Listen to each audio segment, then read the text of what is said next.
thought. Beyond a certain distance, we can't see the opening where we came in. Maybe that's to prevent people from escaping. Sounds like Dottore style to me.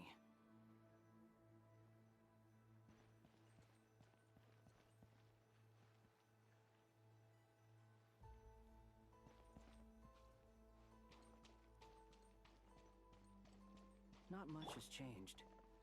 Things are basically the same here as they were before the energy field appeared.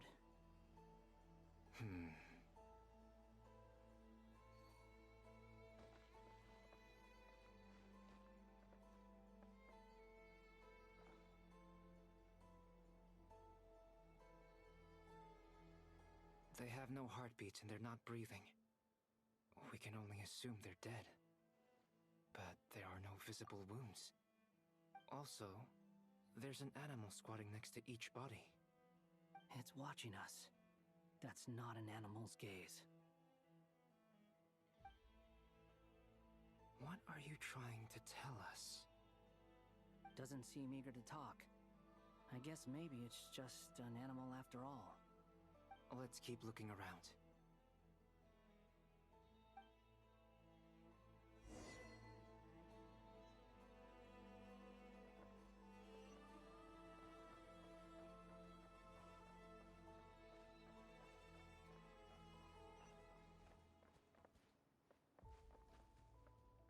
Squall Fury!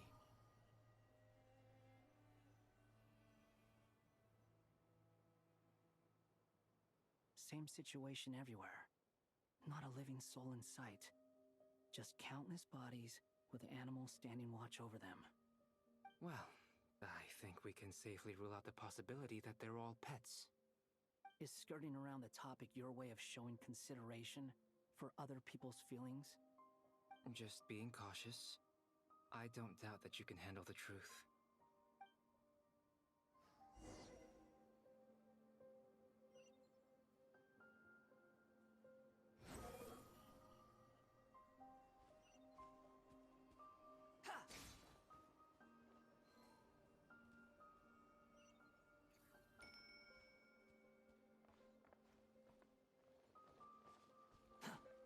Careful.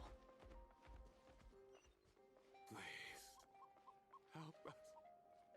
Please. Over there! Please, help us. Please. What happened here? I don't know. Suddenly, everyone collapsed. Then my line of sight got lower. I still have some of my senses left. I gotta get out of here.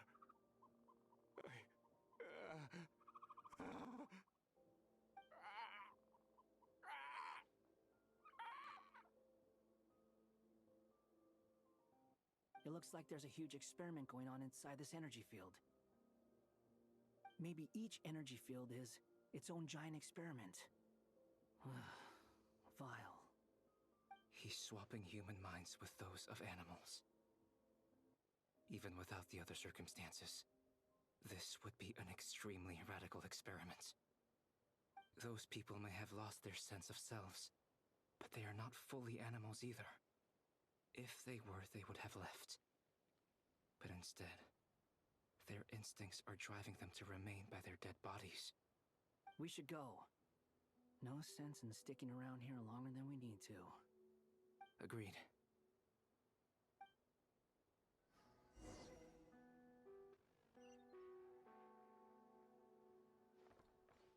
Behold!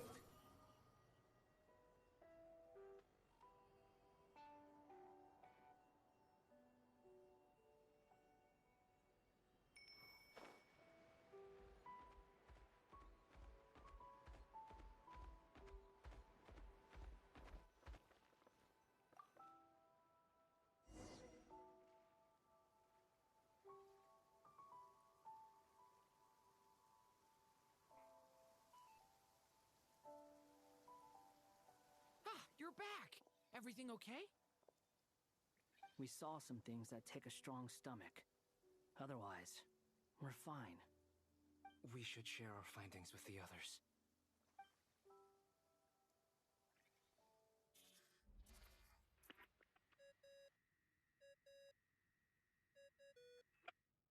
Yes? Who is it? Miss Nefer, it's me, Albedo. We found a way to break through the energy fields.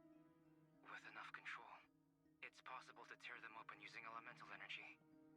Also, we managed to take a look inside. Dottore is carrying out his cruel experiments on an immense scale. Any residents who have failed to evacuate in time will likely meet a grisly end.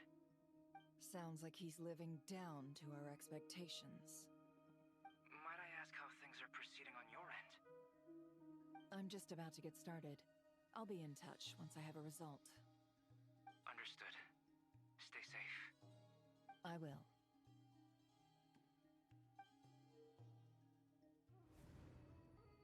Well, Nefer, I'll link up with you once my tasks are complete.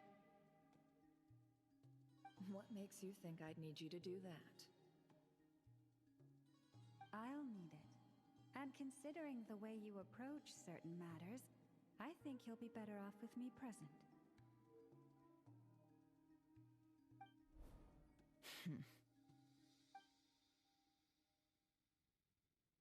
Let's begin.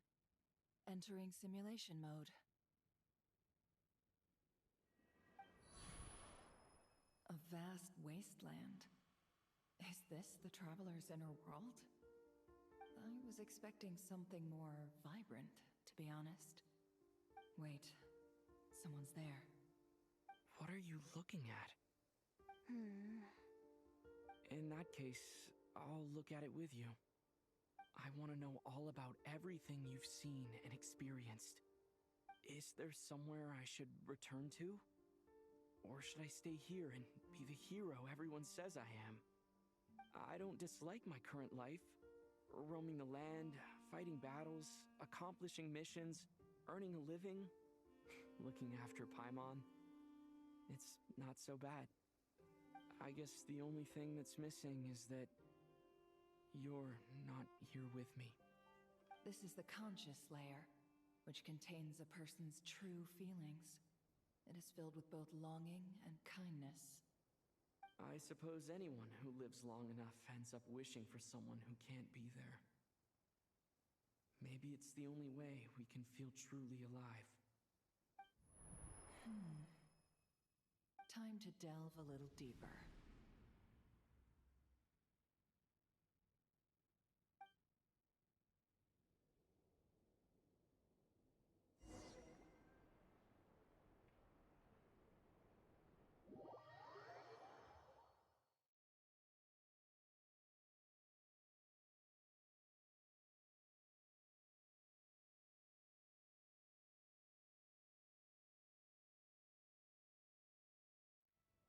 Nasha Town is hardly the optimal choice for a place to live, but it has character and a reasonable population density. What are you trying to say? Oh, don't be nervous. I was just thinking where might make a good starting point for your journey. Perhaps I should send you further afield. Conria, perhaps. Conria ceased to exist long ago. Once again, you fail to understand the possibilities that the Tri-Lune creates. Anything that has existed in the past, I can now recreate. You simply do not wish to see that happen. That might be because you miss your sibling and fear getting answers that you are not ready to learn. But this is not for me to judge. If we are to collaborate, we need to maintain an amicable relationship. In a moment, you will be able to... Oh no. What are you...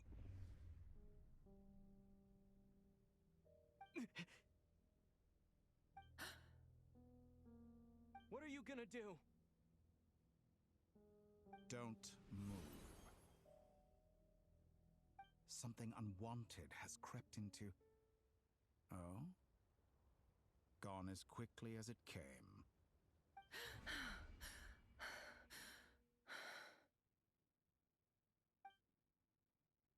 Did you save me? If I hadn't cut the connection, Dotori might have caught you from the other side and destroyed you. This was a good idea, but once is plenty. You were exceptionally brave. Excellent work. Thanks, but now's not the time for that.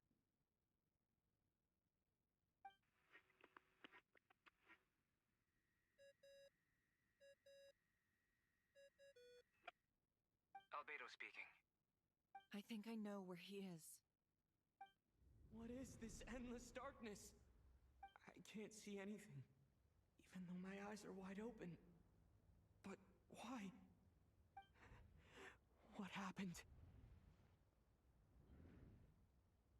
Ah, sorry about that. I take it you didn't notice. Just now, a friend of yours took a little peek into your mind. Could it be Nefer? How did she do it? Did she use something as a medium to connect to me? Do you think she's aware of your current circumstances?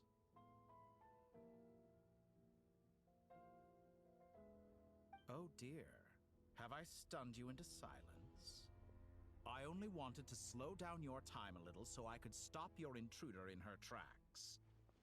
It would have been nice to capture the spy. I must say, I'm finding the ability to adjust the flow of time rather intriguing. The moment you closed your eyes, time seemed to grow impossibly viscous, didn't it? A whole month passed before you opened your eyes again, but only for you. No one else was affected. I dare say this is something only a god can achieve. Point taken. You've proven once again that you have god-tier powers. Oh, you misunderstand. This wasn't about proving a point. I was testing things out. I find I learn best by doing, and I have to admit, time is not the easiest dimension to control. I only wanted to make you sleep for a short while, but it ended up lasting a whole month. Clearly some finesse is required to wield the authority over time as I wish. I hope you're not angry with me.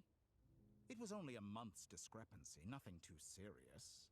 Had I been off by a year, a decade, or even a century, that would have been quite a different story. You could have frozen me for millions of years. So much for collaboration. You aren't showing much sincerity. Millions of years? To what end? I wonder if you don't understand humans all that well. They are very pragmatic creatures who understand only that which they can perceive with their senses. If I had you sit here for a week, I imagine people might sympathize. But if I left you here for 100, 1,000, or 10,000 years, the sheer size of that number would cause it to lose all meaning to them. They would not have the capacity to comprehend your suffering, and thus they could not empathize. Unfortunately, while gods do exist in Tevat, it is ordinary humans that account for most of the population. Their lifespans are so limited, their bodies so fragile. Did you ever really hope that they could begin to understand someone like you? Your long life and unique origins make you fundamentally different from them. How long will it be before they start to treat you like the alien you are? Before you are ostracized, outcast? Alien? Even I feel bad for you sometimes. This world has made you into a slave. So many times you have served its will, and not once have the powers that be ever thought to grant you the one simple thing you wish for. You have been treated most unfairly. I can change that. I will grant you special privileges and give you back the status you rightly deserve as a descender.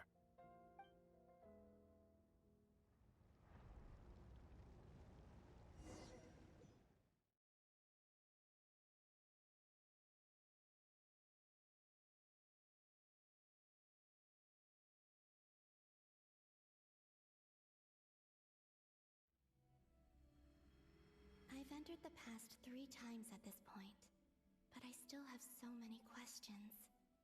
For instance, beyond each point being further back in time than the last, what determines the specific locations at which I can make entry? So far, the common thread linking all three scenarios is that the Traveler has been present. But it's more than that. I know I sensed something familiar around him. What was it? I'll keep this question in mind as I carry on.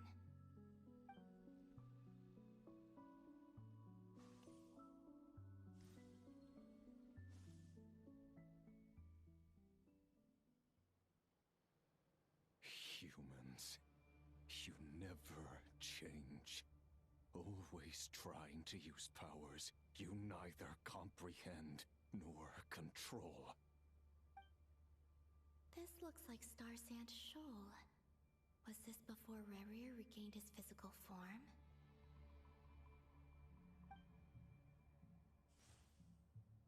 You've messed with the cannon again, huh? Sorry, but this round's not gonna go your way. The cannon. That's right. I was at Silvermoon Hall and I sensed an abnormal Kuvagi fluctuation coming from Nasha Town. And right after that, came an ominous power emanating from Star Sand Shoal. My body was once torn into countless pieces and hurled into the swirling chaos of time itself.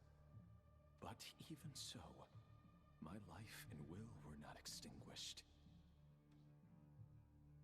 I wonder if I could try to prevent his resurrection. But how would I do it? What can I do, here and now? Traveler! Behind you! Look at that light!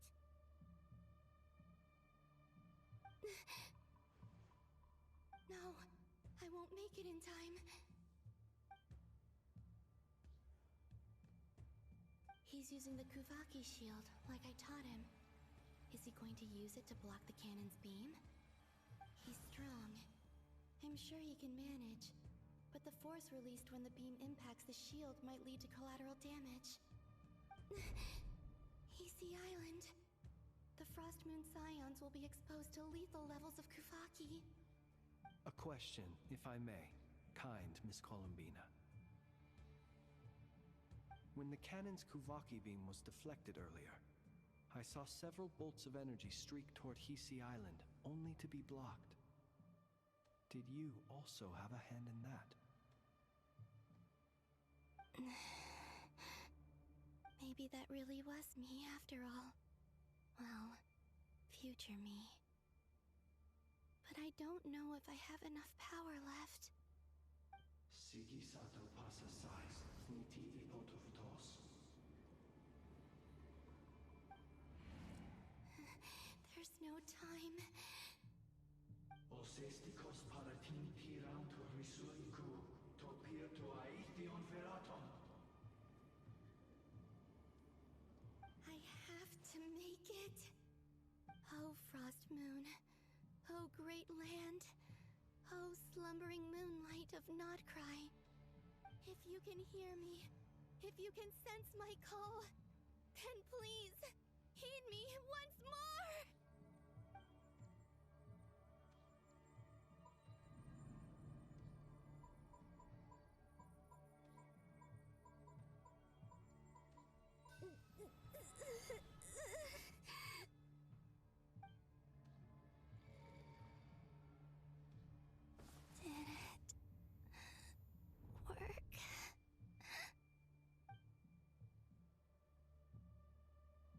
Did it work?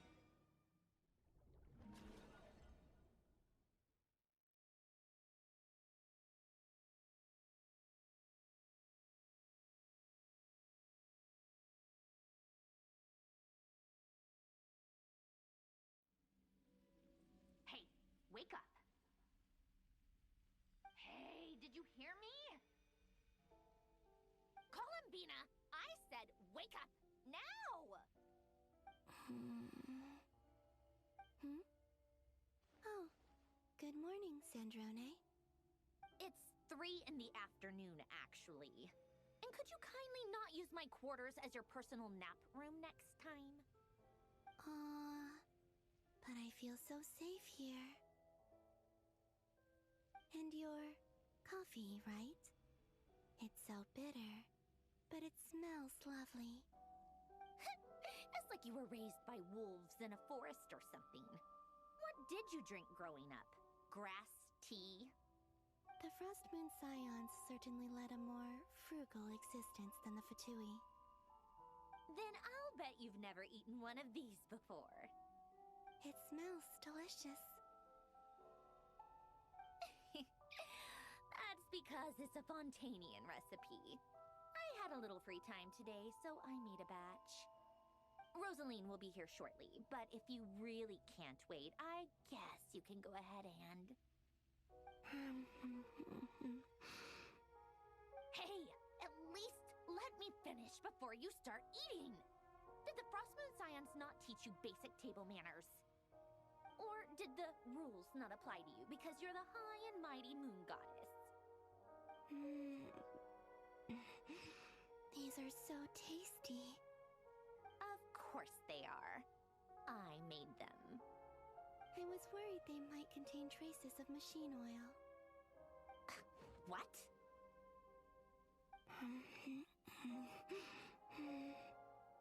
You know, there's something I've always wanted to ask you. Why did you leave your old home and join the Fatui? I mean, I'm sure their food was awful. But there's gotta be more to it than that. Well, life there didn't go quite how I imagined. What were you expecting? You're a god. Your followers are gonna make some demands of you, right? Surely you can just answer a few prayers here and there in return for the free food and drink. How bad can it be? Well, would you help other people just for free food and drink? The doctor told me that you were created by a great mechanic, Lord something Fisher. The Lord Artificer. Ugh, some people can't keep their mouths shut. Oh, Lord Artificer. And didn't he have something to do with the, narcissist? Narcissenkreuz Ordo. Yes, that was it. Narcissenkreuz Ordo.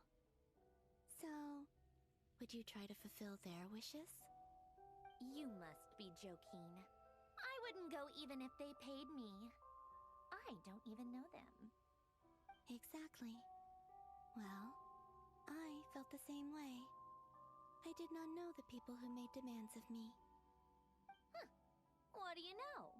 We're on the same page for once. In his later years, Alen did ask me if there was anything I wanted to do. If I had any wishes of my own. Well, I don't. And I'm not in any mood to fulfill someone else's either. Who's Alain?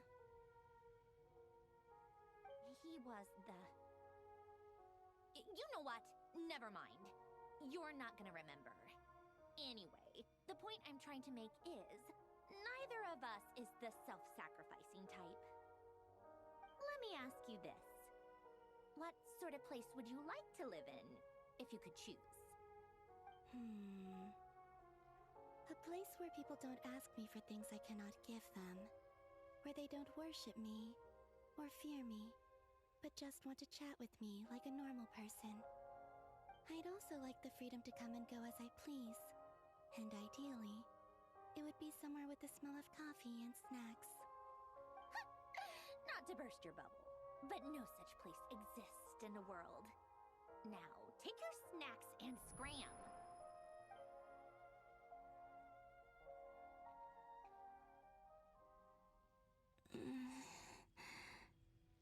Did I pass out? Of course. I'm back here again. I dreamed of events from my past. Sandrone. Traveler. I miss you all so much. Back there, I guess I managed to harness all the Kuvaki energy on Hisi Island. But did I do it? Time is flowing backwards here, and I can use that familiar power to enter the world of the past. That mystery ally everyone talked about. It was me all along. I can sense that there isn't much more power remaining up ahead. What lies at the end of all of this? Will time keep flowing into the past? And will I ever find my way back?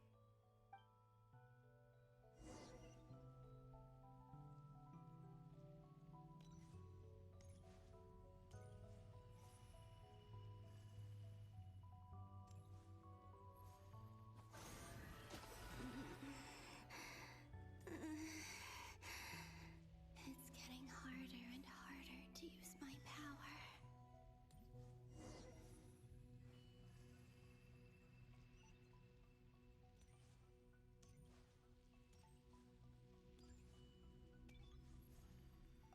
I'm no match for the Abyss in this state.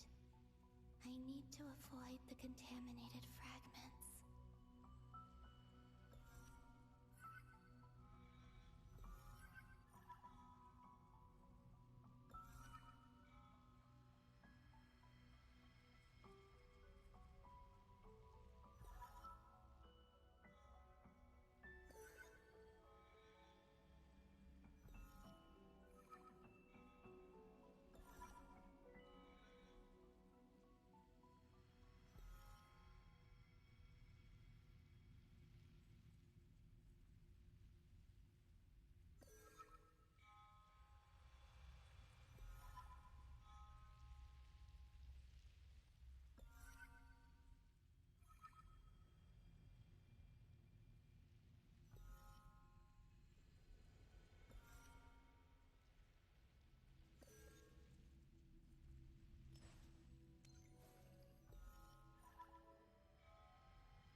Time to go. I wonder where I'll find myself this time.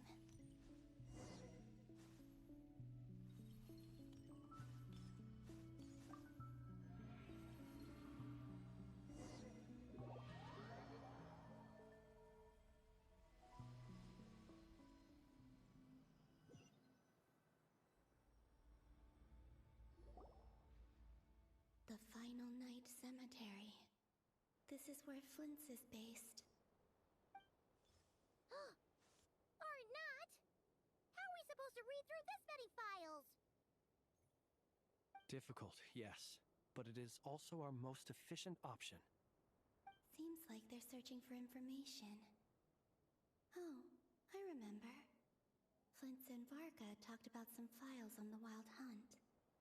Was this my doing too? To expose the true intentions of this Rereer, we need to dive into Notcry's history. Are my actions changing the past? Or are they simply completing a process? Is all of this inevitable? Or am I the one making these decisions? If I choose not to help them now, will it change how things turn out? Hope we don't land on our heads then. They're my friends. I can't not help them.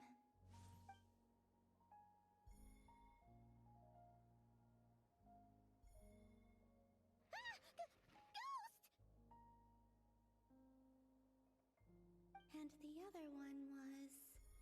here. Hey! Another file's moving!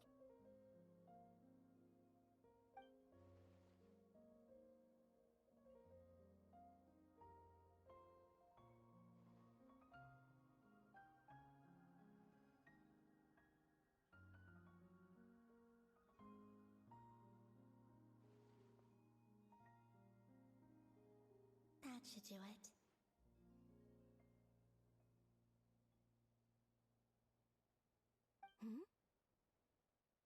Luanatar? You can sense my presence? Wait!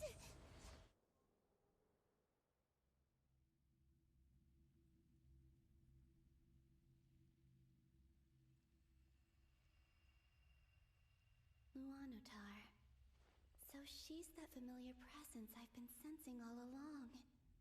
She's always been by the Traveler's side. That explains why the Traveler has been there each time I've entered the past. But why Luanatar? Is it because she has a connection to me as the Moon Goddess's familiar? If so, why not any other Kuhenki? That's...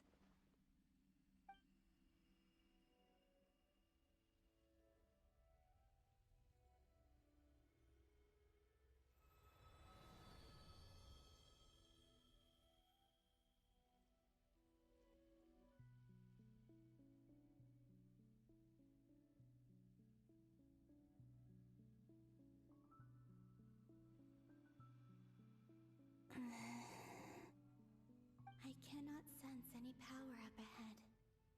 Just a void, stretching out into infinity. This is likely my final chance to enter the past.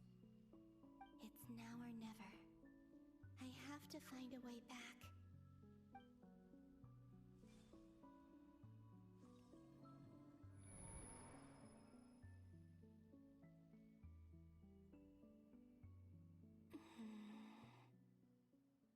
Hisey Island? How far back in time is this? Where's Luanatar? I can't sense her presence this time.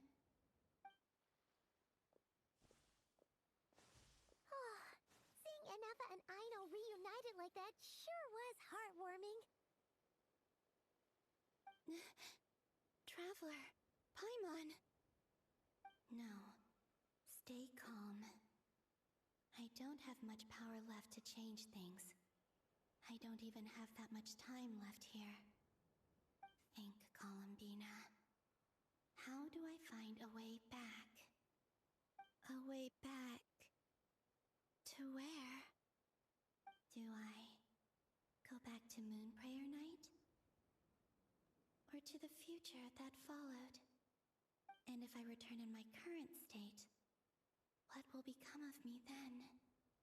Dotori's actions that day proved that he'd been planning that for a long time. He had already seized the power of 2 moon marrows before capturing me. Even if I managed to get back, how can I fight against him when he wields the Tri-Lune authority? I can't. If I go back like this, I'll be playing right into his hands.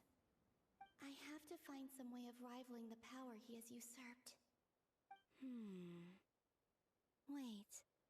Time flowing backwards. The Tri-Lune authority. Does that mean... I think I know what the final destination of this lunar reflection might be.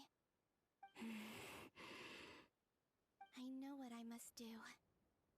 Speaking of homes, we must already be close to where the Frost Moon Scions live. The vibe here feels different, just like the scenery. But how do I communicate my plan to my friends? Should I write it down here? No. Someone else will see it. I need something with a close connection to me. Something I can use as a medium to tell them what's happened to me in here.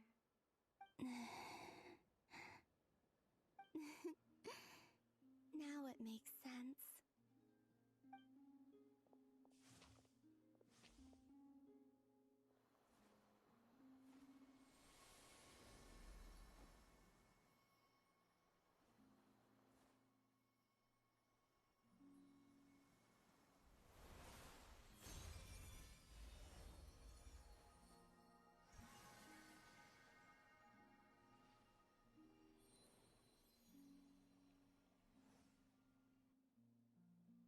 What was that?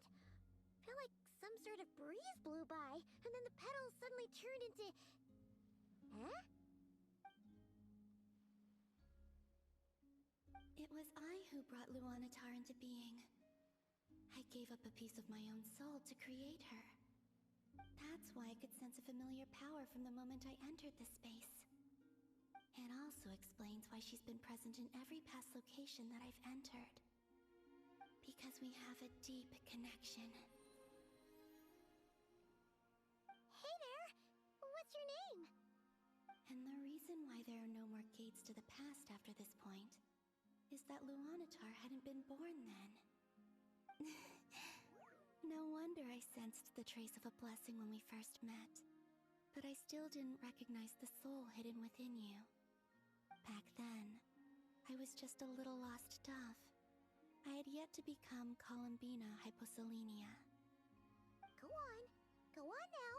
We've got stuff to do. Best you find someone else to hang out with. Hey, you scared it off.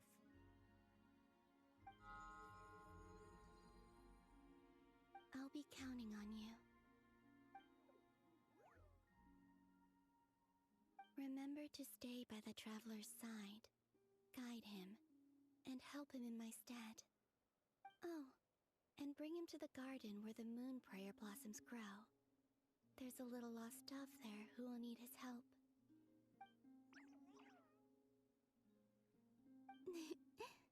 Go on.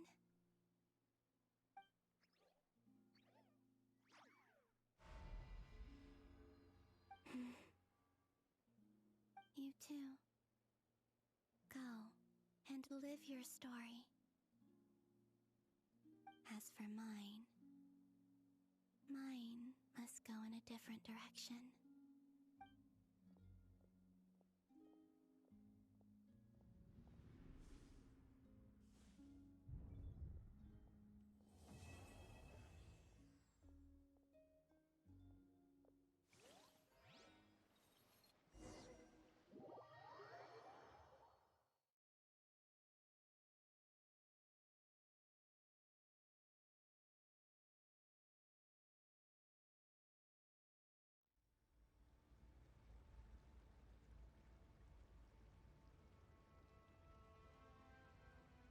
How would you like to experience the thrill of never being held accountable for your actions? You could crush people like ants without consequence, or tear off their heads or limbs as you please. Believe me, such a life is but one small step away. What point is he trying to make? Freedom? But the freedom to kill? To do evil and get away with it? Why would you offer me that? The creation of a world is the ultimate scientific experiment. I have taken my research to the highest level, where I shall be not just a god, but also a servant to many sacred spirits. I shall heed the truth and perform holy deeds. A god's laboratory is the perfect playground. But it needs the right occupant to explore its full potential. Mortals are found everywhere one looks. Not so with Descenders. I'd prefer my first guest to be a distinguished individual such as yourself. And I know you could make the most of the opportunities it offers. So the condition for entering the new world is to take innocent lives. The same dilemma that Rerir once faced. Could I really bring myself to kill others for my own benefit? Rerir did. And look where it got him. Have you made up your mind? I can't do it. Your playground is no place for me. You're putting your hopes in the wrong person. But we both know I'm not quite the hero you say I am either. I have my own reasons for the journey I'm on. And they aren't all selfless. You've grown a lot since we last met. But there are still things you are unwilling to compromise on. This will only hinder you. Why don't I lower my requirements a little as a gesture of goodwill? I'll give you a little time to learn to be a less noble soul. That'll make things much easier for you. I really doubt I could live that sort of life. And yet you already sound less defiant than a moment ago. The benefits appeal to you because you can read the signs of the times. Why don't we return to my research facility? Your last visit was so rushed. There is much that I have yet to show you.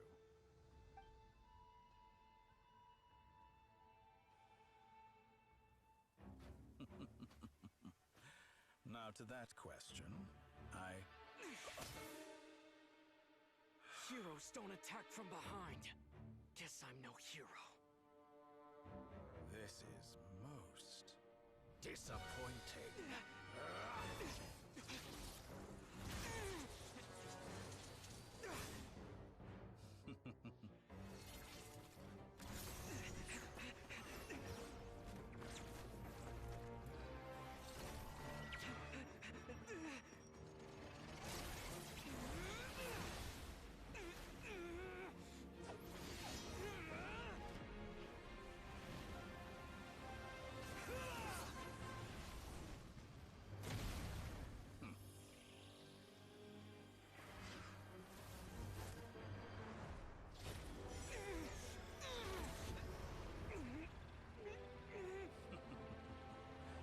Now then.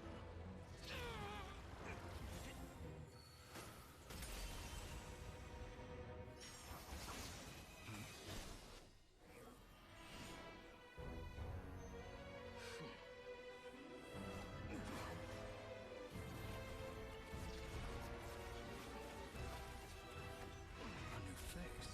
Interesting.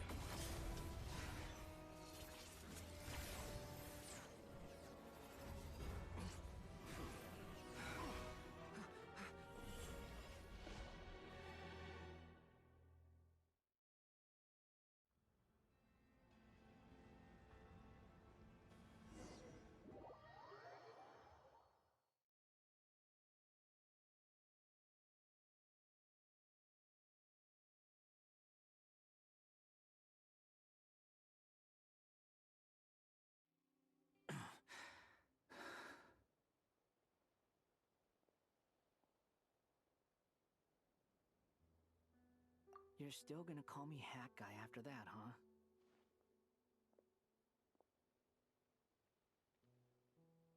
I didn't see anyone else in there who needed saving.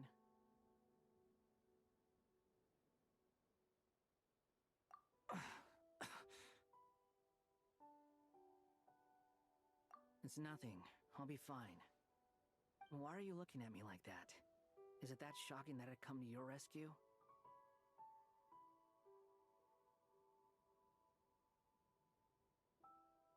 I owed you a favor back in Sumeru. Now we're even. Distracting Dotori was tough, I won't lie. He's not gonna fall for the same trick twice. That was my one shot. I'd hoped to use it to take him out. Ugh. I never wanted to obliterate someone more than I do right now. Dotori doesn't recognize me, but his segments were originally made based on an analysis of my operational principles. I expect it's only a matter of time before he figures out what I am. So Dotori doesn't recognize Wanderer because he deleted himself from Irminsul. Did he really miss his only chance for revenge by saving me? Why the long face? Hey, I'm not blaming you, okay? And I'm not complaining either. Rescuing you and killing Dotori are equally important goals. Everyone would be pretty stuck without you. It's best you live to fight another day. How are you holding up? Are you all right? Hat Guy said to put safety first, so we agreed to run as far away as we could after leaving the energy field, and only meet up once it was safe. You don't look injured. It seems that Dotori didn't do anything to you. All right. Rescue operation complete. Let's head back. There's a lot more work to be done before this is over.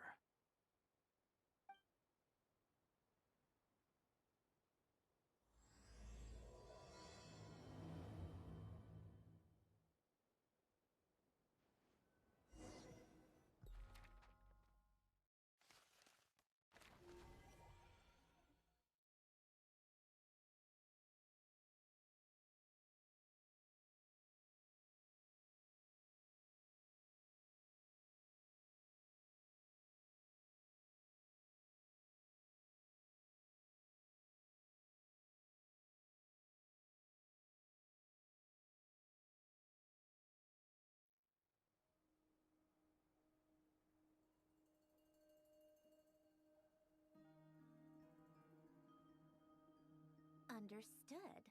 I will bear the Tsaritsa's decree in mind. I don't see what's so awesome about it, though. Does he really think everyone else is as immature as him? I'm not stooping to Tartaglia's level. I thought you might say that. How's your progress? Quite promising, actually. That alchemist Albedo gave me a few ideas. Remember how I asked you to look up some files for me? That stuff on the Natsitzenkreuz Institute. René de Petrichor and Jakob Ingold. Alain Guillotin despised René's theories and methods, but he never managed to come up with better alternatives either. So I adopted some of René's ideas. I thought Alain was like a father to you. He and René were mortal enemies, were they not? And what would you say if Linny and his friends one day learned something useful from someone you utterly detested? I would applaud them for it. That would mean that they have surpassed me. For all we know, Alain Guillotin might have thought the same thing. Not that it matters, though. He's dead, and I'm alive. So it's my call to make. Once you die, it doesn't matter how great you were in life. Only the living get to decide what happens next.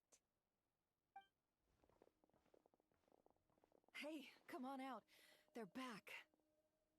Huh?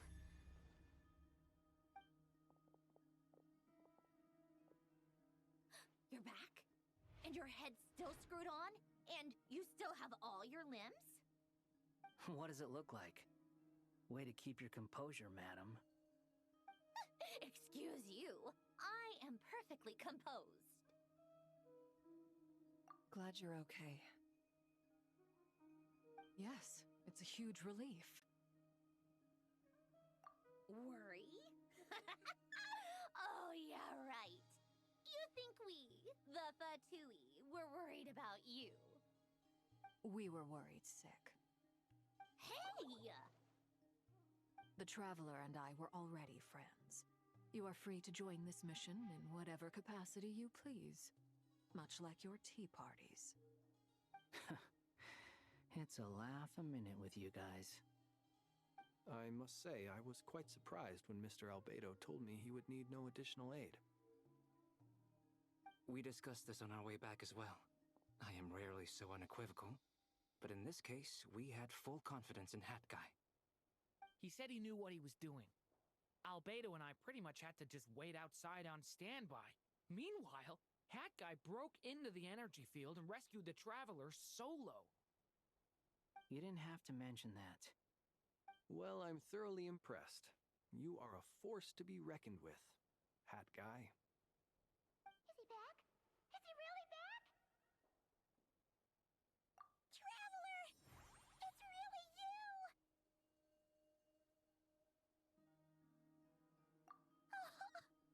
Oh, thank goodness! Paimon missed you so much! You can finally breathe easy, Paimon. It's great to have you back in one piece! Oh, Paimon's been having nightmares the whole time you were gone! Look at them. You know, once you reach my age, there's nothing better than watching a misty-eyed reunion between friends. It's nothing. Same goes when you get to my age, too. I bet Ino and Anefa would be tearing up as well if they were here.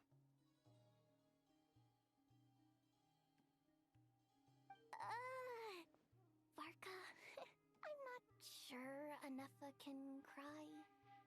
Oh, yeah, good point. Hey, your eyes are looking a little red and puffy. Come here, let's hug it out. What? Ew, no! No, thank you.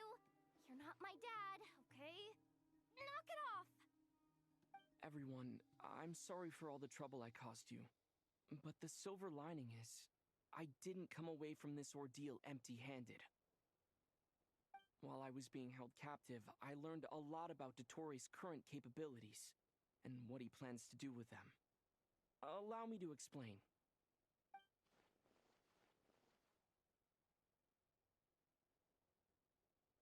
The 3 moon goddesses were even more powerful than we imagined.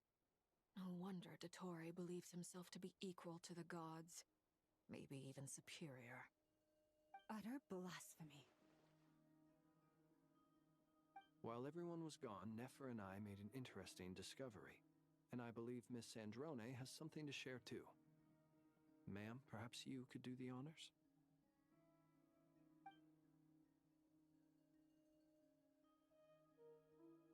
Called it. Getting rid of a pesky troublemaker like her is like trying to clean up after a crumbly cake. It always comes back to haunt you.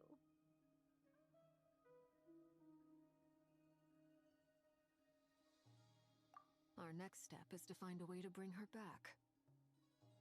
A place where time flows backwards, with no destination in sight. Surely it must have been created for a specific purpose. But I fear the answers are buried deep into Vat's history, held by great powers beyond our reach. It sounds like she's on a specific path through time, just traveling in the opposite direction to us. The question is, where does that path lead? Or will it keep going to infinity? We considered that question as well. Strictly speaking, time is not infinite. Indeed not. Every road has an end. Nicole! You sure love quietly sneaking in mid-conversation. I do, in fact. It's something I've always done at our mages' tea parties. Quiet, mysterious, and persuasive. You wonder what lies at the end of her road. Well, just as the world has a beginning and an end, so too does time. And so, the end of the road is the moment that Teyvat was born. But where Miss Columbina will end up along this road, that depends on where this particular river of reverse time began.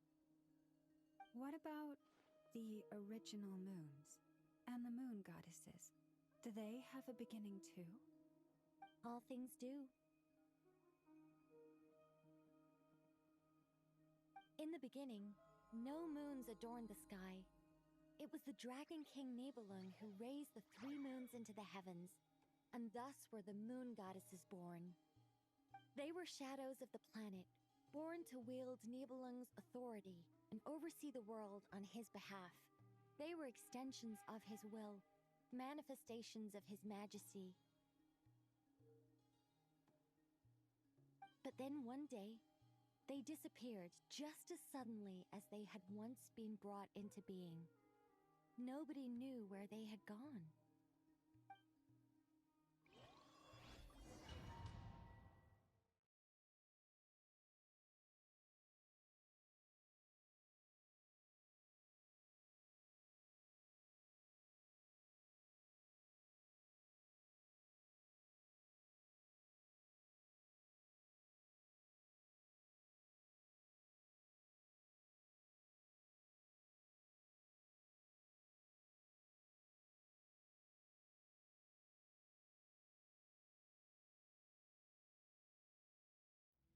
Like I thought, no more paths back to reality have emerged since. But how can I be sure that I'm going the right way without scenes from reality to keep me on track? I can't even be sure of how long I've been walking for. The further I travel, the less stable this space becomes. There are even moments where I can sense something that feels like abyssal energy. They can just materialize out of thin air. I have to keep my wits about me.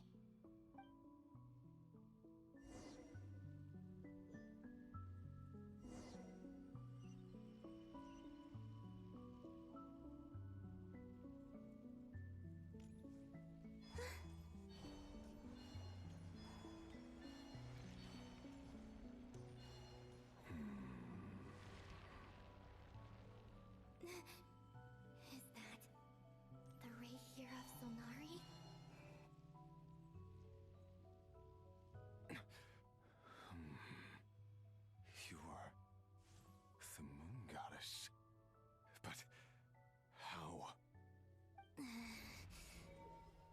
Please, there's no need.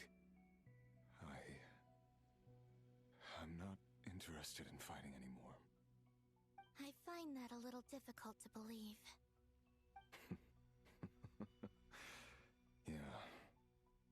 Honestly, so do I. The way you used my own power against me was... It was a brilliant strategy.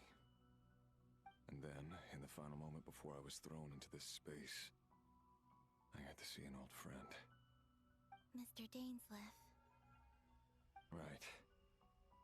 It was so long ago now. But we were friends once. When I first got here, I was filled with hatred, remorse, and rage. How I cursed and devoured. I tore everything here apart. I was consumed by the desire to leave this place and have my vengeance. But to no avail. This is a place with no exit. This is the second time I've entered this space. Though I have no memory of the first. I was torn to shreds the moment I entered. But this time I survived. It must be partly because of this new body. And partly because of all the Kuvaki I absorbed in Nodcry. Are you the source of the abyssal power in here? Not all of it. Some is from when I first arrived here and tried to destroy everything. But there was already a degree of abyssal power here before I entered. And like a venomous snake baking in the merciless sun, it tried to slither into my shadow. Tried to? So, you rejected it? Yes. Because after that, the world suddenly became silent for a moment. What do you mean? The voices in my head, they were gone. And then I saw her. Her? Thalindis. My former lover. Never mentioned that she saw a memory of Thalindis leaping into the moon's reflection. More precisely, I saw her afterimage. I'm sure the real her is long gone. She was just an ordinary Conrian. She couldn't have survived here for very long. Anyway, why have you come here? Didn't you know it was a dead end? If I hadn't escaped through the moon gate, my friends would have been in far greater danger.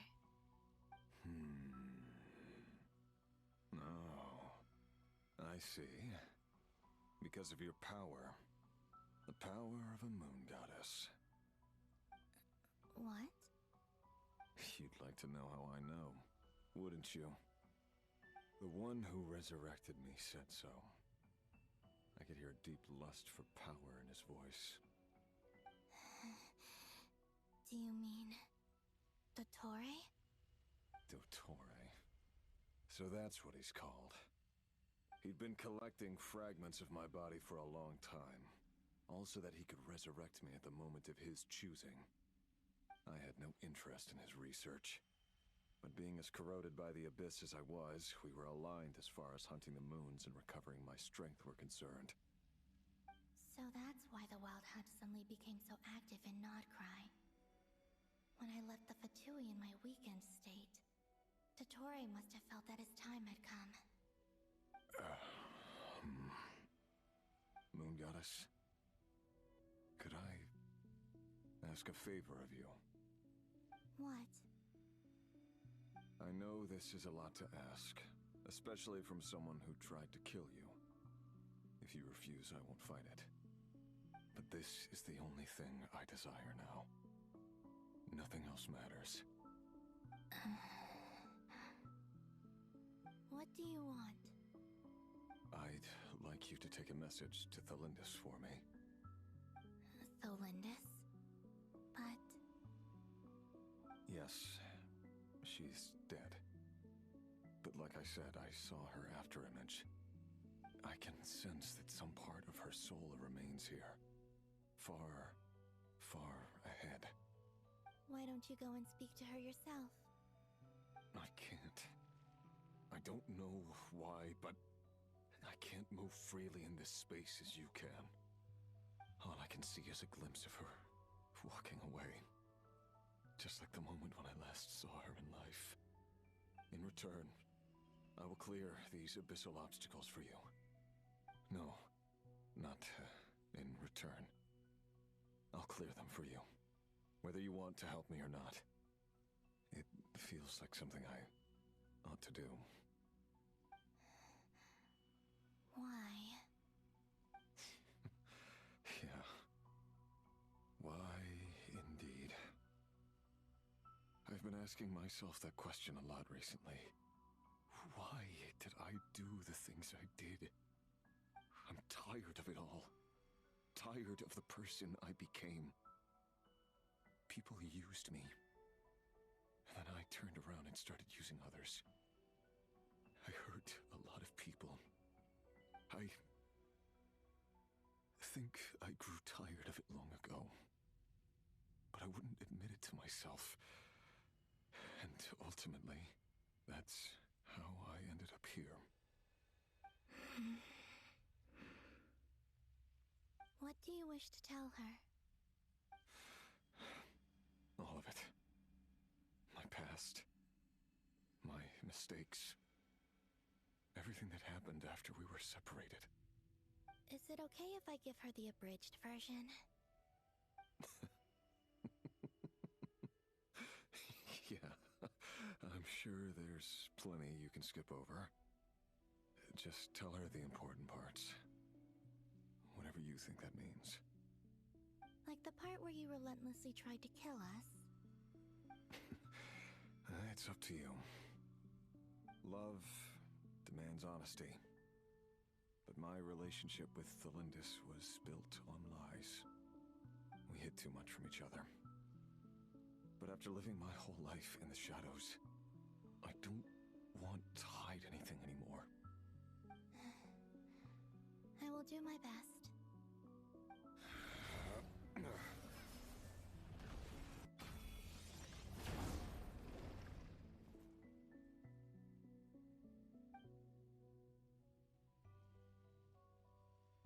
There. The abyss will no longer stand in your way. Even though Mr. Dainsliff felt he had to fight you, I think he still regarded you as a friend. Dane? He said that you betrayed him, but he also felt great remorse at never having understood what you were truly going through.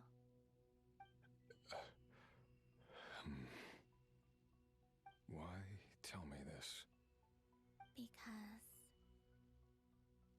if he'd known that someone could take a message to you, I believe that's what he would have said. Thank you. It means a lot. I know this will sound strange coming from me, but don't die, Moon Goddess. I can tell that you're determined to get out of here.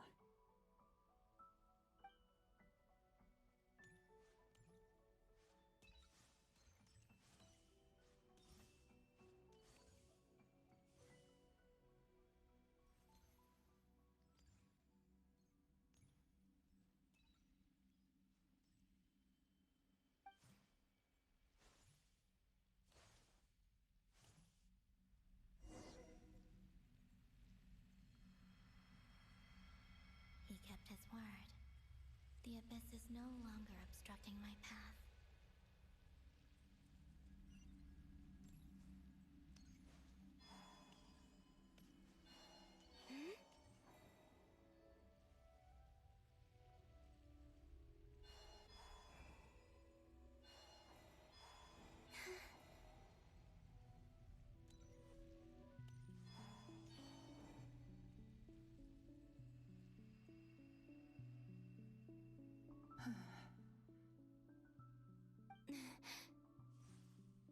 Is that the Lindis?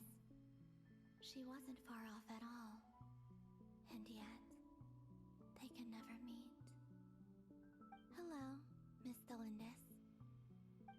Who are you? How how do you know my name? I've never seen anyone else here before. You can call me Columbina. I promised Rerir that I'd bring a message to you. Rerir? My Rerir? Is he well? He's doing better than he was. Better than he was, huh? Sounds like he's had a pretty rough time. Others have had a rough time on his account too. In many cases, their time ran out because of him. And I'm not just talking about the children of the Crimson Moon. So, things got worse before they got better. Could you tell me what happened, Miss Columbina? Are you sure you wish to know? Yes. This is my opportunity to learn the truth. No matter how hard it is to hear, I have to know. I admire your courage. However, time is short.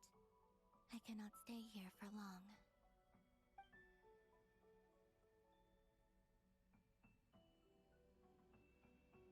Rerir had seeds of hatred in his heart, and many people nursed them for their own ends. On some level, everything he did was to try and find a way to see you again. But in the end, he came to regret his mistakes. He wanted to apologize for hiding his past from you. Beyond that, he did not say specifically what it was he wished to convey to you. But I'm sure that you've always been on his mind. You are what has kept him going over all these years.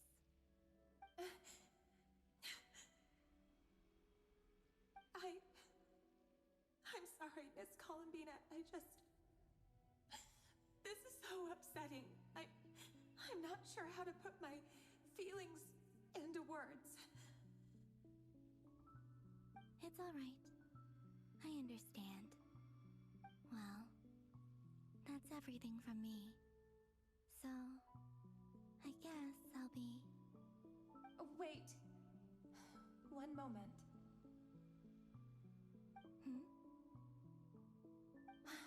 Time flows backwards here.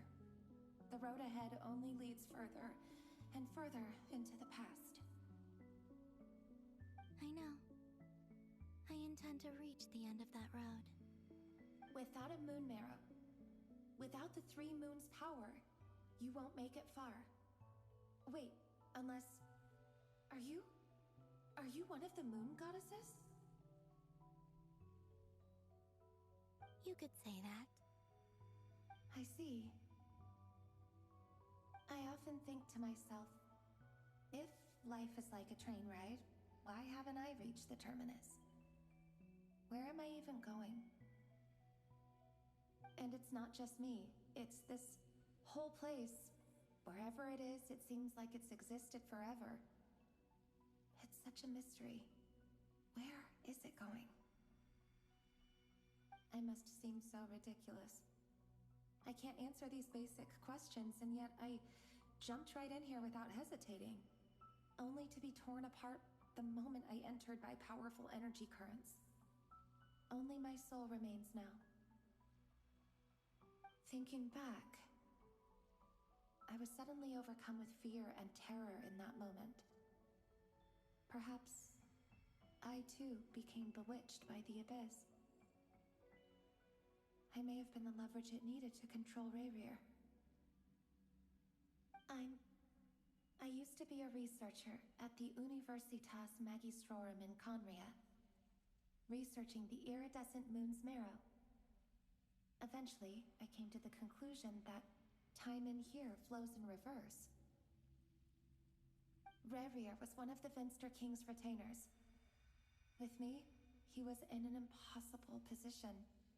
It plagued him constantly. I wanted to help him escape his lot in life. I wanted him to be happy, so I thought I'd use this place to return to the past.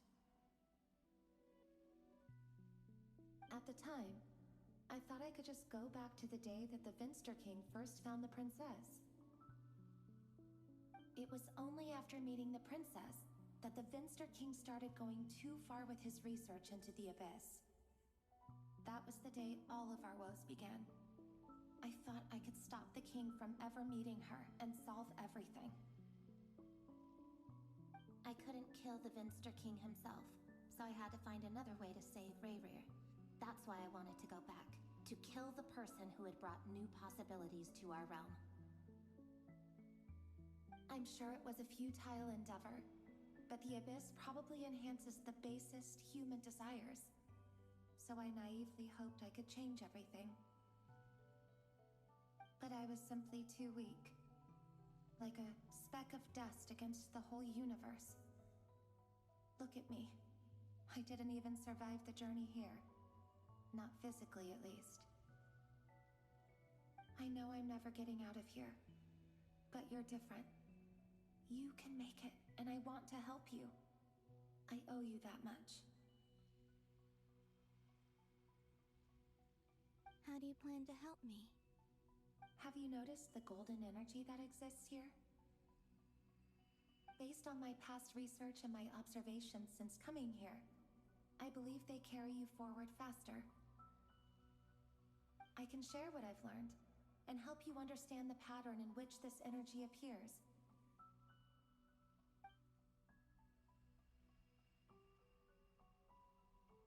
I think you just might... Now, I know you will be able to change the past. Also, I've been speculating about where this phase ends. The documentation was scanned, but from what I know of the legends about the moons, the oldest ones seem to begin with Nibelung, king of dragonkind. I have no way of verifying any of it by this point. But if it's true, you might be able to reach that era if you keep walking. Understood. Thank you, Miss Delindis. I'm the one who should be thanking you.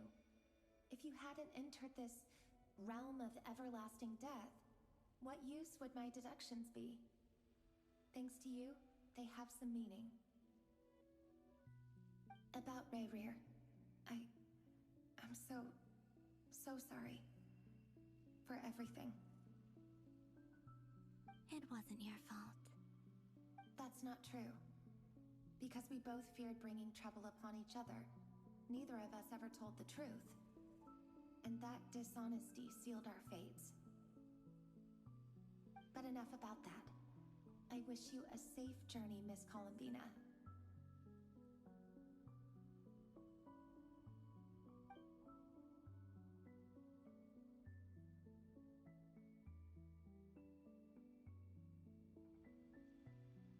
And may the outside world never have to experience pain like this again. Rayrir, you're there, aren't you? I cannot see you, because you exist in the future. I expect we'll be trapped in this prison of space-time for all eternity. But please, gaze upon the past, and then sit for a while. Let's find a place to sit down together, just like we did when we first met.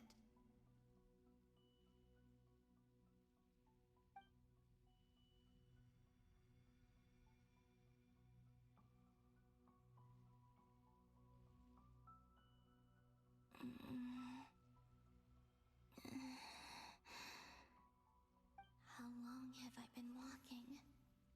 How much further till I reach the end? Is there even an end to be found?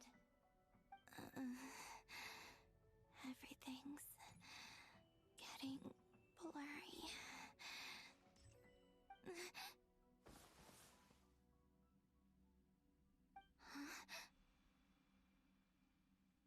Are you all right, little sister? Have you come from the distant future?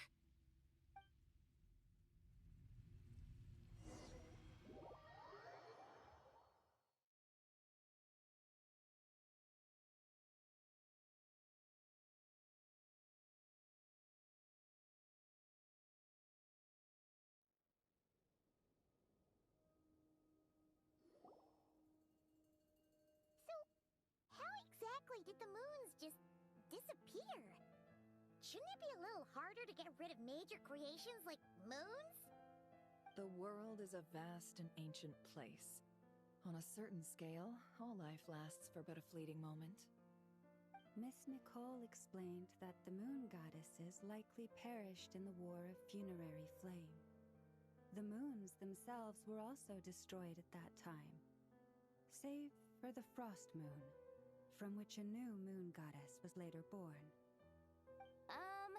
Am I missing something then? 'Cause the stories say that the moon goddesses were born on the moon, but doesn't Columbina say she was born in Nodcry? Huh, you're right! Why do their birthplaces differ? What's the difference between the two generations of moon goddesses? Also, remember what Sandrone said? Her scans detected 4 moons. In other words, 4 moon marrows. Technically, the result of the scan means that 4 moon marrows were detected and positively identified as moons in that moment. In other words, this piece of information alone isn't enough for us to know how Miss Columbina is doing right now. Yep, we have no way of staying up to date on whether she's dead or alive. She's on her own for now. But at least she's trying her best to get back to us. Yeah. She's a tough cookie. And a sore loser, too. We have to trust that she'll find a way. Because we really need her power. As much as it pains me to say it, we've got no chance of beating Dottore in a straight-up fight. He's much too powerful. It wouldn't even be close.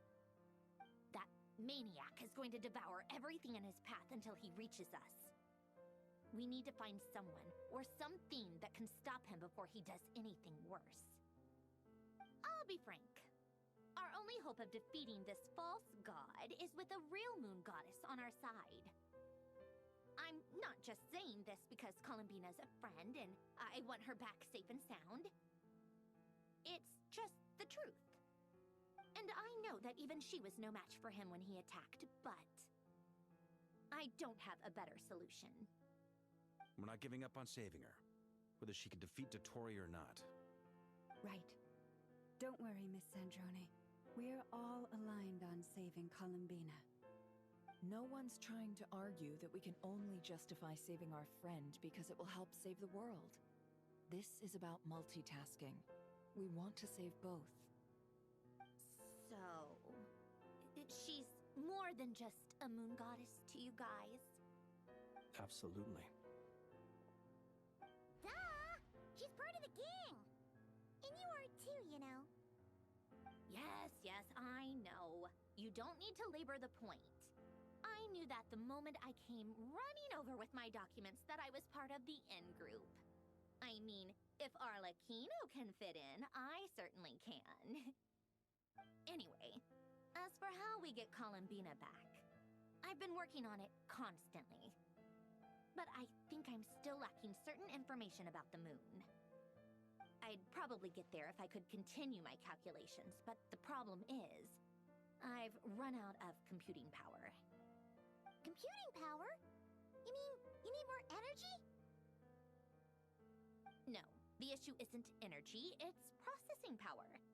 There's so much data to get through that the whole process has just ground to a halt. That's a tricky problem. René de Petrichor of the Nazissenkreuz Ordo once foretold the fate of the world. But I don't know how he did it. My guess is that he used the Primordial Sea's power. However, that won't work for me. His methodology was vastly different from my own. What's worse, they're incompatible. And, to top it all off, we can't even leave Nodcry. Ugh, this is so annoying. If I'd known we'd run into a bottleneck like this... Well, no, the design bureau's a bust as well. Curse that Dottore! Couldn't have made this harder for me if he tried. Oh, what do we do then? How about we grab a bite to eat and take a break? Maybe something will come to mind after you've cleared your head. You don't get it, do you? I'm I'm trying to calculate the fate of an entire world here. And I need accurate results, not vague prophecies. Where the heck am I gonna find the computing power for that? Ahem. Anyway, time to shelve the discussion on technical difficulties. Being a killjoy isn't very ladylike, after all. Either way, we've done what we can. Rest well, everyone. Remember to let us know if anything new comes up. Hat guy? Is he hinting that we should talk outside? Let's go somewhere a little more private.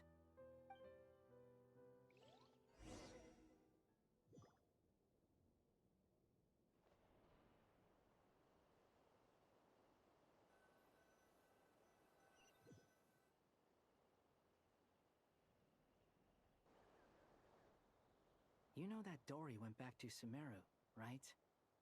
Yeah, she mentioned she was planning to head back. Things aren't looking good for Notcry. She's gone to spread the word so that Sumeru has a chance to prepare for the worst. From what I know of Dottore, there are two possible reasons why he hasn't made a move yet. One is that he's still working through some kinks in his new powers. The other is, he wants to see how we're going to react. He'll easily devour everything eventually, so I guess he's in no rush to make it happen. The first false god he made was me. Now it's his turn. Even though my records were erased from Irminsul, Dottore's ideas haven't changed one bit. He once told me that becoming a god was like turning yourself into a hungry wolf or giant serpent to devour the moon. Clearly, he began studying the moon goddess's powers long before he even tried making a god. He's always wanted to get his greedy hands on divine authority one way or another. And in the end, he devoured the moon where I failed. In the desert of Sumeru, there is a chessboard built by King Deshret, also known as Al-Akhmar. I don't know if it was a real game, or if he was just trying to challenge his servants and citizens in some way. But creating games and setting rules, gods do that as a matter of course. That's the kind of power Dottore craves. Now he has the Trilunar Authority. His power is leagues beyond the common people. I don't think there's any point in other nations rushing to the front line. They're better off focusing on defense and hoping they can fend off any threats that spill out from Notcry. Either way, Dory will inform Lesser Lord Kusanali, and she will contact the other gods in turn. The Seven will have some recourse available. If nothing else, their protection should keep the rest of the world from descending into chaos as quickly as Notcry has. So on the bright side, even if Notcry is doomed, your friends in other nations won't be in any immediate peril. That's good to know. But I'm not ready to give up on Notcry yet. There's a word for people who refuse to let anything go. It's called being greedy. Maybe it sounds greedy to you, and probably naive too. But whatever you call it, that's what gives me the determination to keep fighting. Battles are fleeting, but the will to fight is a long-term commitment. Give up for even a moment, and your resolve will shatter. Why do you always feel the need to do the right thing? No one is born to be a savior. I mean, who's gonna criticize you if you fail, or give up? Don't take this the wrong way, but Dottore said something similar to me. I guess the Fatui attracts people who don't believe in saviors. Not necessarily. It's less about belief for me. I just want to know how determined you really are. After all, I don't owe anything to anyone else here. Only you. You look kinda worried. If your arch-nemesis was about to achieve their ultimate goal, I think you might feel a little worried too. That's true. Dottore is about to become an omniscient, omnipotent deity. That's gotta be a bitter pill to swallow. Still, you're calmer than I expected. Obviously. I have to admit that my past self was a reckless fool who misunderstood not only the point of revenge, but how to achieve it. And as much as I want my vengeance, I know I'm not gonna get it by acting alone. If the world's taught me anything, it's to think before I act. Too bad it never taught me any other virtues, though. So, I am going to destroy Dottore, no matter what it takes. So, what's your plan? I'll get to that. First, tell me, what do you think of Sandrone? Just like Paimon said, she's a friend, part of the gang.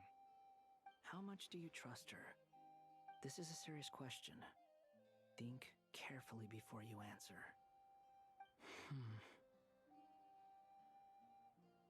Although she's with the Fatui, she has her own values, and she's helped us a lot. If nothing else, she's clearly going the extra mile for Columbina. I see no reason not to trust her. If you say so.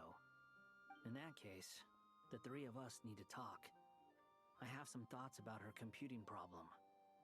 It can be solved, but it will come with a cost. How much? If I can afford it, I'll cover it. Sometimes your heroism really backs me into a corner. You know that? Come on, let's go talk to her.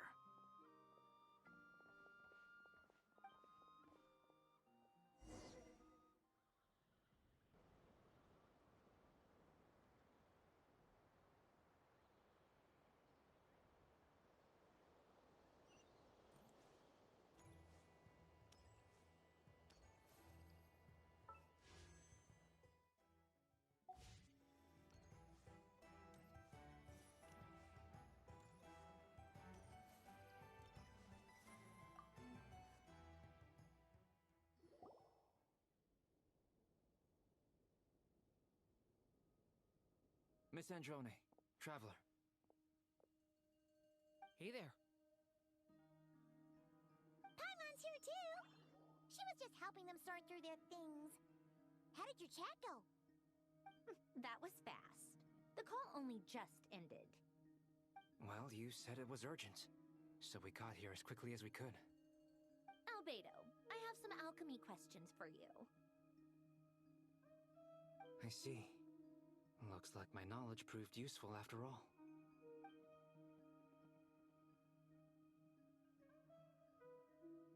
If I might ask, what is the end goal for the modified formula you'll be using? I needed to predict the future of the entire world. But I've run into some teething issues since trying to implement Renee's theory of the four Orthants. I see. I'll have a look at it. Still, computing power is the real issue here. How do you plan to solve it? About that, it's been sorted. Oh, with the Traveler's help? Actually, you're not wrong. He found the person with the solution. Was it Hat Guy? Yeah, it was him. Wow!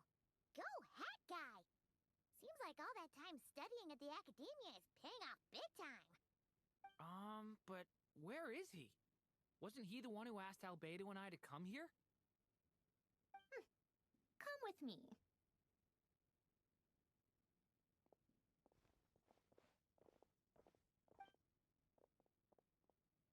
Hat Guy? What's happened to him?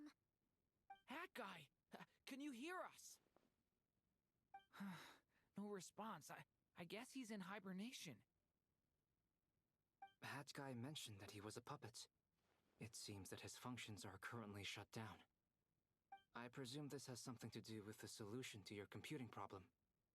That's right. He and the Traveler came to see me. Wait, what? You have a solution? Would you calm down? Why do you always react so hysterically to everything? Excuse me? How would you know? You shouldn't be so quick to judge complete strangers. It's very bad manners. Oh, please. It doesn't take that long to figure out that you have a temper. Where does a mere student get that kind of confidence? I've actually published more papers than you. Not that status counts for much. Even Paimon's applied for academia admission. Huh? Are you serious? See? This is why I can't be bothered to explain myself. She recognizes no one's skills but her own. Okay, fine. I'll hear you out. So, tell me, how do you propose to solve my computing power problem? This world itself is constantly processing all kinds of information. If it's the world's future you're trying to calculate, you need a processing device that's designed to cope with that volume. Easier said than done. Only Irminsul can handle that kind of... Wait, is that what you're suggesting? But surely we can't just plug my formula directly into the ley lines. You should be able to tell that I'm not human, right? Yeah, I noticed. The technology, though, seems pretty ancient. Very different from Pontaine's. It's a completely different system. Conrian, to be precise. I'm what they would have called a puppet. Puppets need an energy source and processing power. The artisans who built them sought out the materials most suited for that purpose. You? Do you mean... The Traveler and I have talked it over. He's willing to vouch for you. So, I'll allow you to borrow my core for your calculations. It was built using wood from a silver-white tree, which makes it a small part of Irminsul. Conrian technology and Irminsul wood. Who in the world could have built you? Are you sure about this? A puppet without its core will cease functioning completely. And if it's left in that state for too long, it might not recover. You could die if you do this. You do realize that, don't you? I can put two and two together, yes. No need to rub it in. I won't lie to you. This has never been done before. I cannot guarantee your safety. Doesn't matter. I'm prepared for the worst. Did you two actually talk this through? Is he... Are we really considering this? Yes, we discussed it. The bottom line is, he trusts me, and I trust you. Let's give it a shot, shall we? Honestly, I have no clue where this kid even came from. But for whatever reason, he lent me his core to use in my formula. I'm very close to finishing my calculations now, and the core is currently in use. So I'm sorry, but I can only show you a sketch right now. This is what the core looks like. A silver-white branch. It certainly matches the legends told about Irminsul. Is Hat Guy gonna be okay? He's not gonna die, right? Right? In theory, he should be fine. As long as we put his core back in time. Beyond that, all I can say is that I'll try my best to avoid risk and make sure the core doesn't sustain any damage. I think I know why you called us here now. Someone needs to watch over his body and make sure it's protected until the process completes. Correct. He said that the only ones he trusts here are you two, and the Traveler. And the Traveler will have other work to do. He will have our undivided attention. Aww, Hat Guy. On a more positive note, things are progressing steadily on my end. I'll call everyone in for a meeting once the results are out.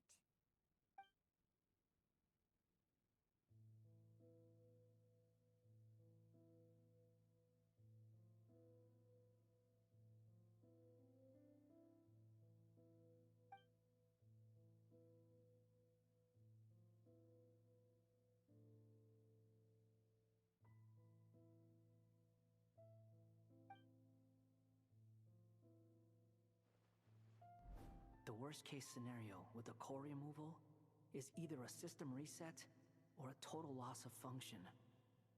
But I'm not afraid. A quiet death should have been my fate long ago. A core is completely different from a heart. It's like another vital organ entirely.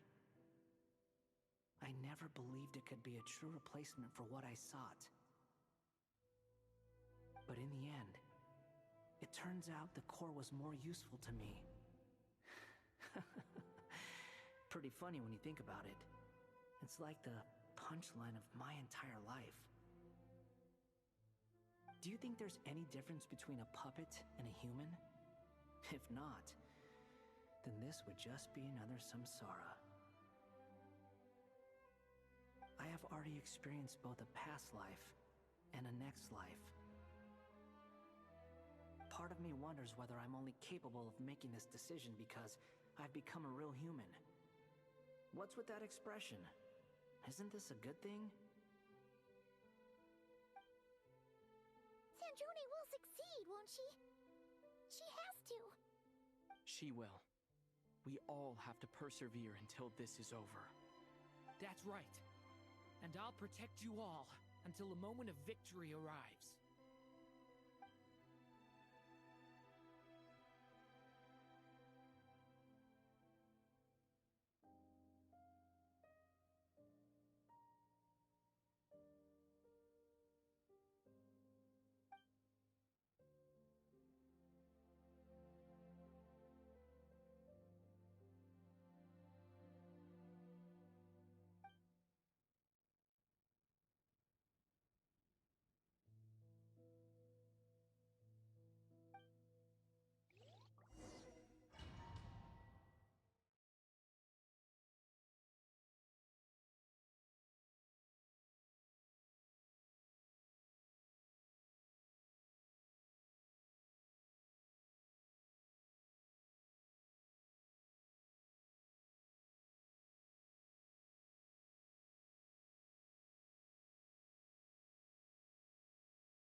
Who are you?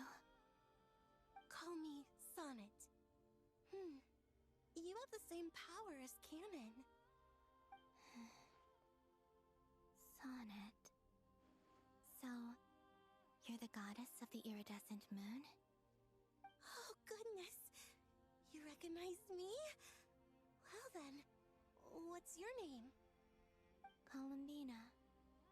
Columbina Hyposelenia. Hyposelenia? What a lovely name. Did you choose it yourself? It was a joint effort between me and my friends. Friends? You mean your friends in the heavens? Huh?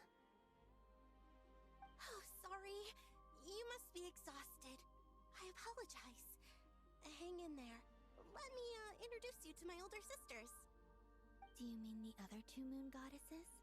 Arya and Canon? Wow, you sure know a lot. Hey, does that mean that our story goes on into the future?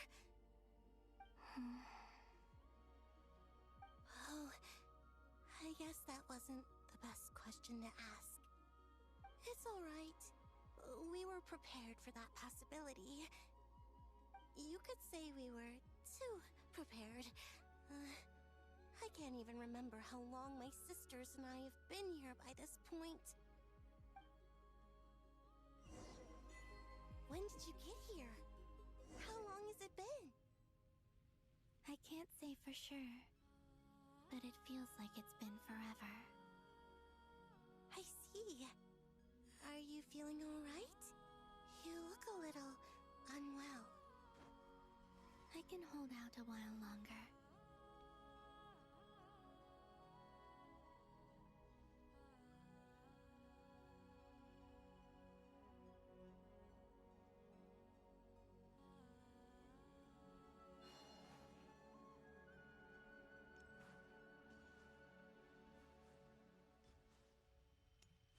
We don't have far to go. The place where my sisters and I are based is just up ahead. Don't worry, they're both really nice. I'll introduce you.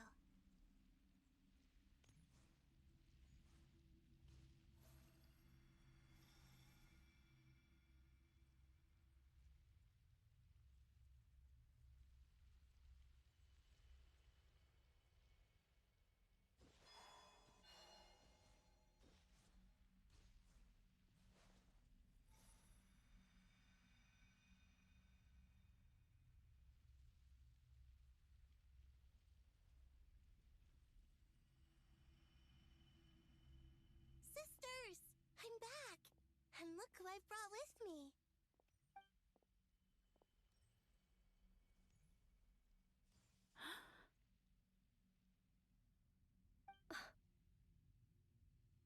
It's our lovely little sister, born in the far future. The pleasure is all mine.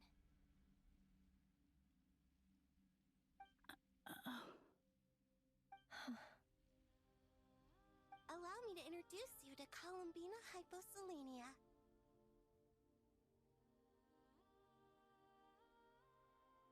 This is Arya, the goddess of the eternal moon. And this is Canon, goddess of the frost moon. Canon, don't you think Hyposelenia's power is similar to yours?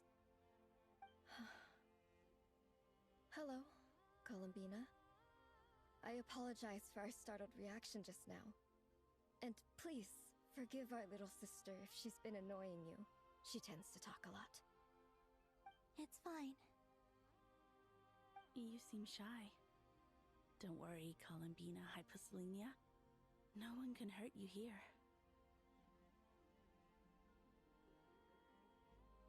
Could you tell me where here is? Please. I must know.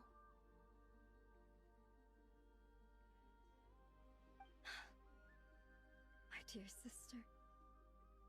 This is where Tevat's original ruler, the Dragon King Nibelung, imprisoned the moon goddesses. What? You're scaring her, Canon. No, I'm fine. Please, continue. Nibelung, our original master, created us in the distant past to maintain Tevat. But he left this world and traveled into the dark universe beyond, to explore worlds vaster still. Day and night, we fulfilled our duty in the heavens, until the day that the first descender arrived. The great ruler of the firmament. The heavenly principles. Is that what later generations call them? I see. But we did not reject them at first, nor did they seem to harbor ill intent towards this world. We coexisted in peace. They were like a guest in our home. Slowly, however, we came to realize that our guest had a growing desire to change and dominate the world. And you didn't stop it? No. There was an order to the rules they set up that Nibelung never taught us. We wanted to know if this order would bode good or ill for Tevat.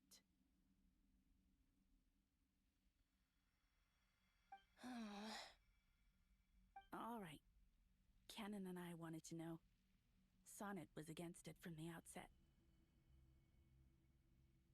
Later, we discovered that this great ruler of the firmament, bore an almost paranoid hostility toward the desire of certain life forms to seek power. Or perhaps they feared them. They would even cast down celestial nails as manifestations of their power, to punish the civilizations of the world below. Only this was far beyond mere punishment. Right. Their rules brought order, but the price people paid for merely testing the limits of those rules was far too great. I did everything in my power to help the punished escape catastrophe, but still, too many lives were lost. The ancestors of the Frost Moon Scions were some of the ones you helped.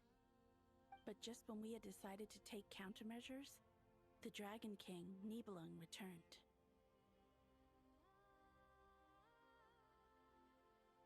And so began the War of Funerary Flame. So, that's the name the world gave that war in the future. Well, who won in the end? As far as I know, the Heavenly Principles won, although it came at a great cost. They remained in Teyvat, where they continue to rule to this day. And the world's original master, the Dragon King Nibelung, was destroyed. And what of the moons? Are there still 3 moons in Teyvat's skies? You can tell us the truth, Columbina.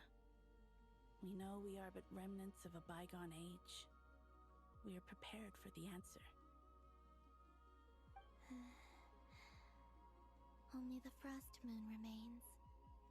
But it has been cast beyond the false firmament by the Heavenly Principles. The eternal and iridescent moons were both shattered during the war.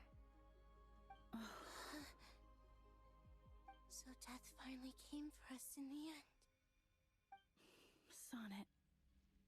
But you're still here, aren't you? A moon goddess cannot live without her moon, Columbina. She's right. That's why I began to disappear.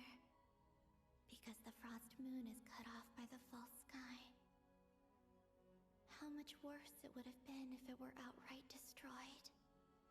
Our souls may endure within this lunar palace, but if our moons are destroyed, then we shall disappear the moment we depart from it.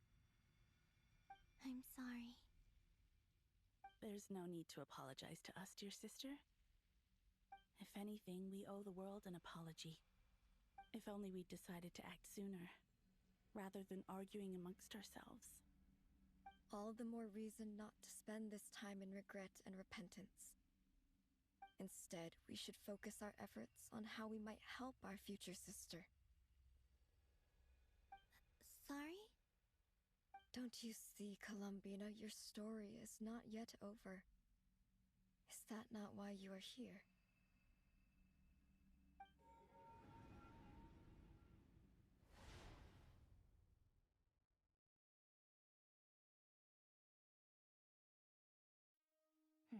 It's done. Initiate numerological array. Continue running primary process. Calculate the world's fate through extrapolation, and identify nodes of potential change. Secondary process, scan for moons. Still 4. The number of moon marrows hasn't changed. Wait, let me think. Is it possible that there's something I've been misunderstanding about the moons all along? Variables. Variables in the world. I know where potential variables within the world come from. So what about the moons? Are there any variables there? Like their life or death, for instance. What if being alive or dead makes no difference to a moon? But that's so strange. Even immortal gods can die. Why would the moons alone be... Wait! Wait! I've I've got it! I've got it! If alive or dead is considered a variable, we might have had this wrong the whole time. No one ever said that a moon marrow equals a living moon. We just made that assumption ourselves. Initiate secondary process. Scan again. This time filtering out interfering perimeter. Moon marrow. I don't care if they're natural or artificial. Get them out of my search results! Why? It says 3 moons still exist in Teyvat, even after excluding the moon marrows. But we know for a fact that 2 of them are dead. Redo the scan. Narrow the results to living moons and real moons. No, scrap that. Narrow it down to moons that have lunar authority and remain alive. Why? Why is it still 3? What is this, Columbina? Has the world lied to us? Or are you the one pulling the wool over our eyes?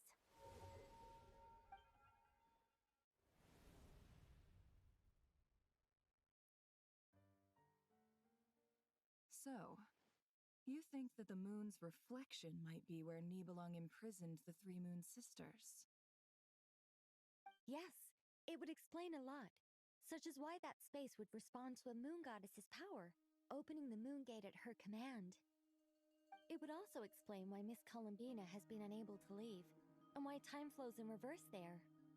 In the messages she sent, Columbina promised us she'd find a way to return. But we have no way of knowing how, when, or where this might happen. The fact that she still has yet to reappear in this world indicates that returning from that place is no easy feat. We cannot afford to simply wait for her. So you're saying, if she could return by her own power alone, she would have done so long ago? Yes, she certainly wouldn't leave it to this late stage when it's so touch and go. I've been giving this some thought, and I've come to believe that Luana's harm might be an anchor that she left behind, as a sort of future waypoint. This could also explain why Luana's heart is always by the traveler's side. Sounds like a plausible theory. If that's the case, there must be some criteria we need to fulfill to allow Columbina to return to the present. The question is, what could they be?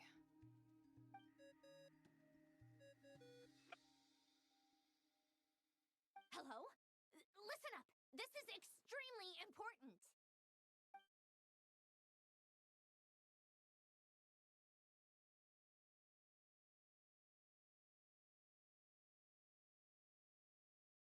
Not only is Columbina alive, but she may well exist in a form unimaginable to us. I'm still unclear on the details, but she's done something truly inconceivable in the past. And the clue to what she's done lies in the moon and Teyvat sky. Truly amazing. Oh, I'm so delighted for her. I'm sure we all feel the same. And I'm sure Columbina is ready to get back here and fight by our side. I'll keep my calculations going and try to find some way of coordinating with her. But that's not an excuse for everyone else to slack off, okay? All of you had better keep trying to think of solutions. How can the dead moon still live? And Luanatar...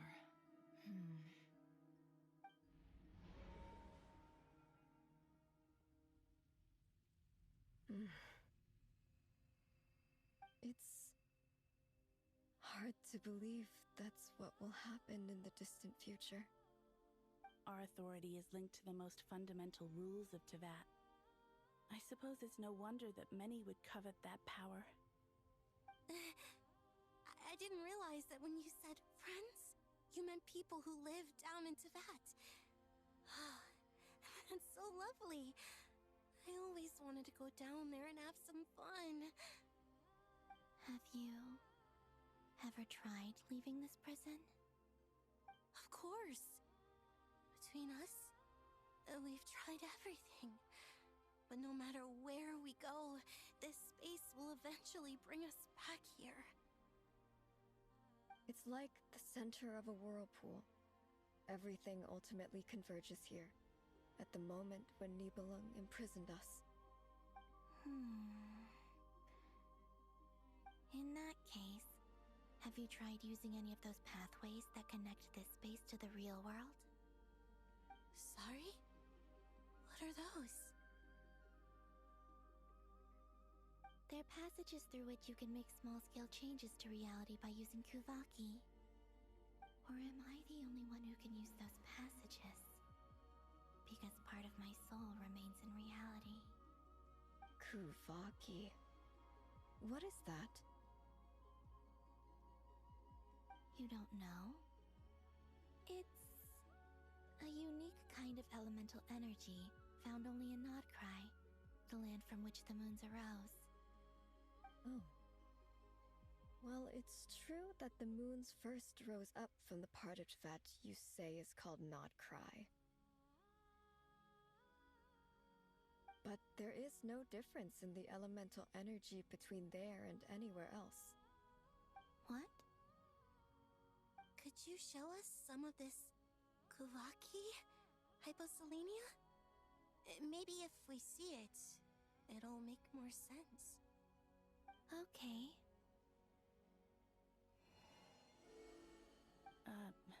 Isn't that just your power?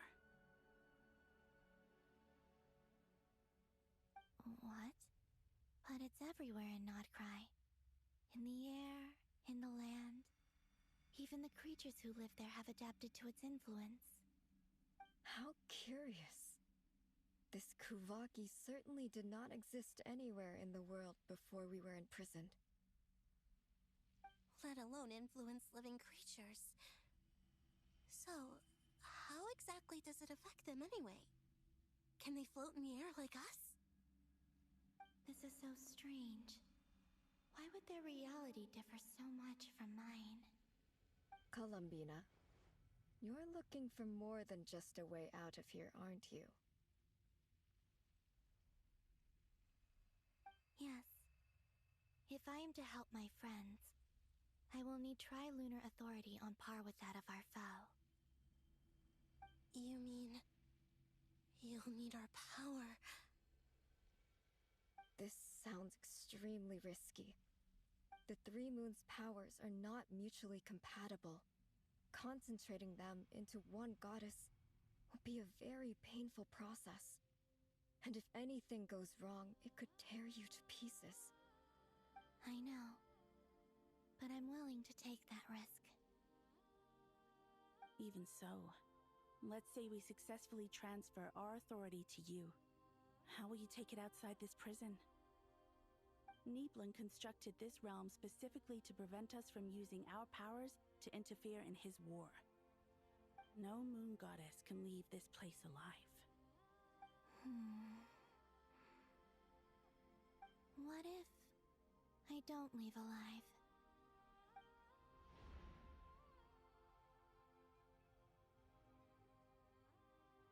Where do we even start? How are we supposed to figure out what we're meant to do to help Columbina?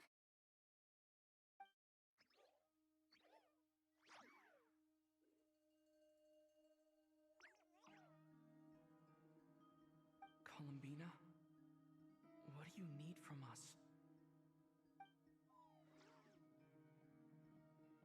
If she really got to the beginning of time in there, how do you think she'd leave us a message?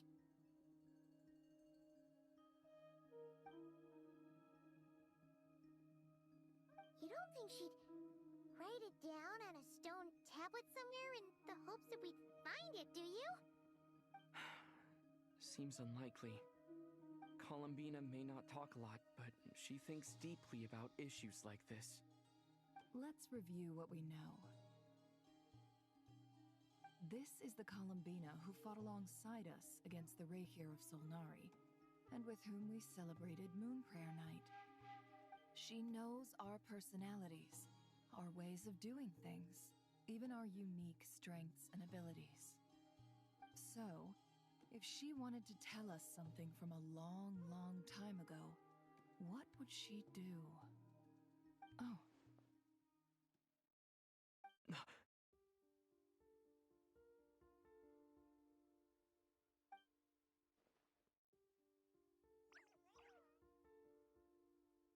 Traveler, You once said that those golden ripples also appeared when Luanatar was born.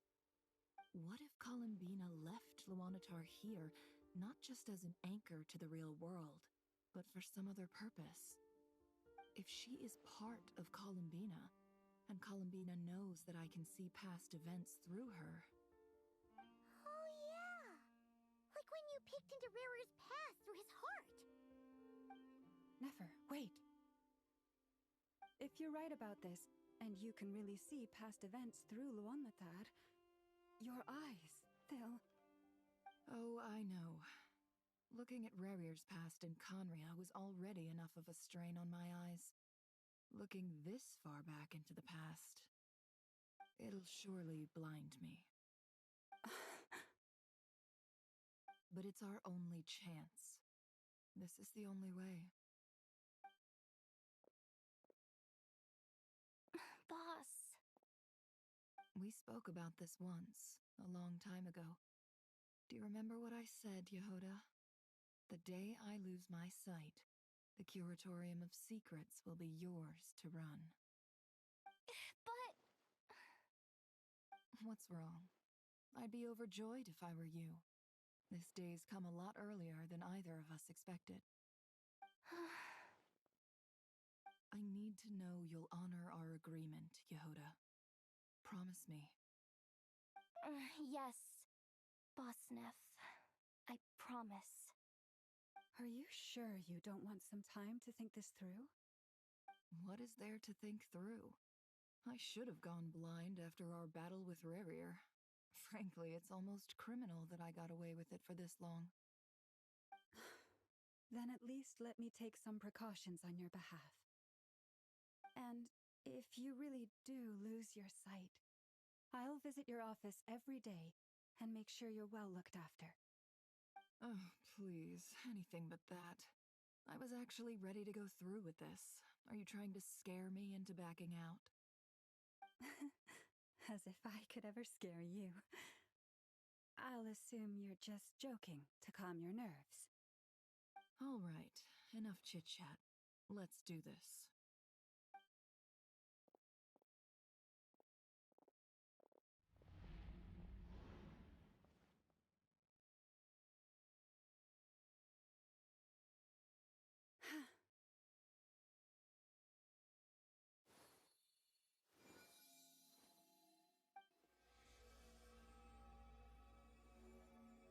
All done. Good. Now give me some space.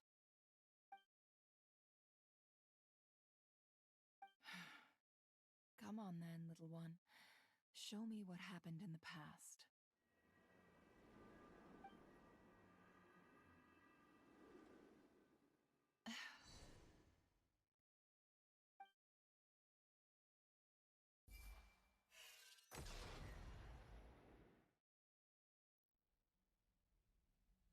Between the Trilunar Authority, Kuvaki, and the soul-surviving moon, the Frost Moon, I think I might know how to get back.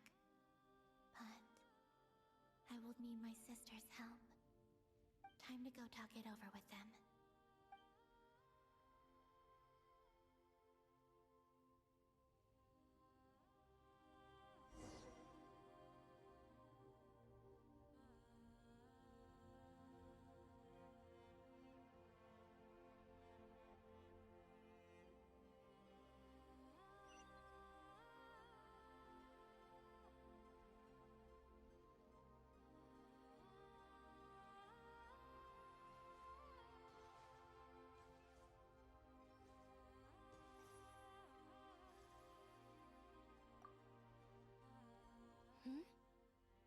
Have you decided what to do?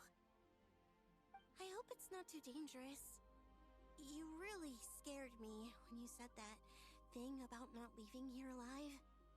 Come on, let's go find the other two.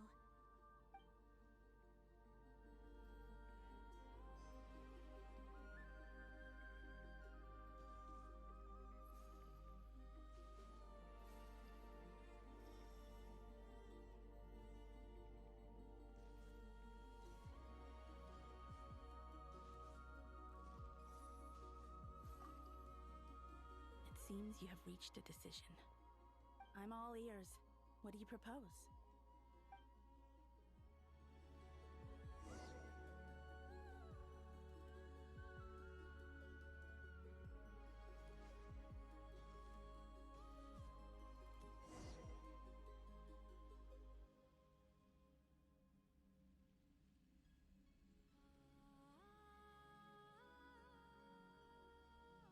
Have you figured it out, Tell us, how do you plan to leave this place?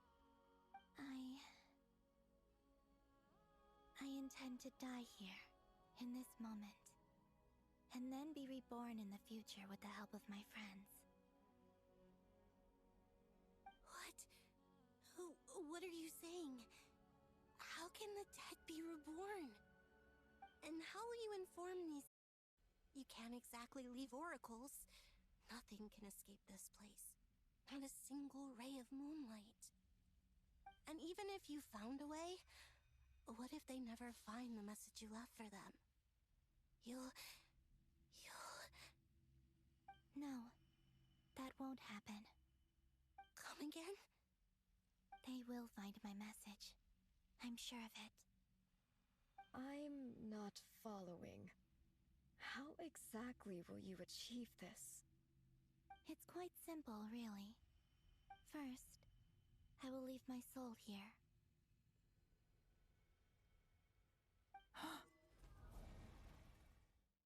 I see it.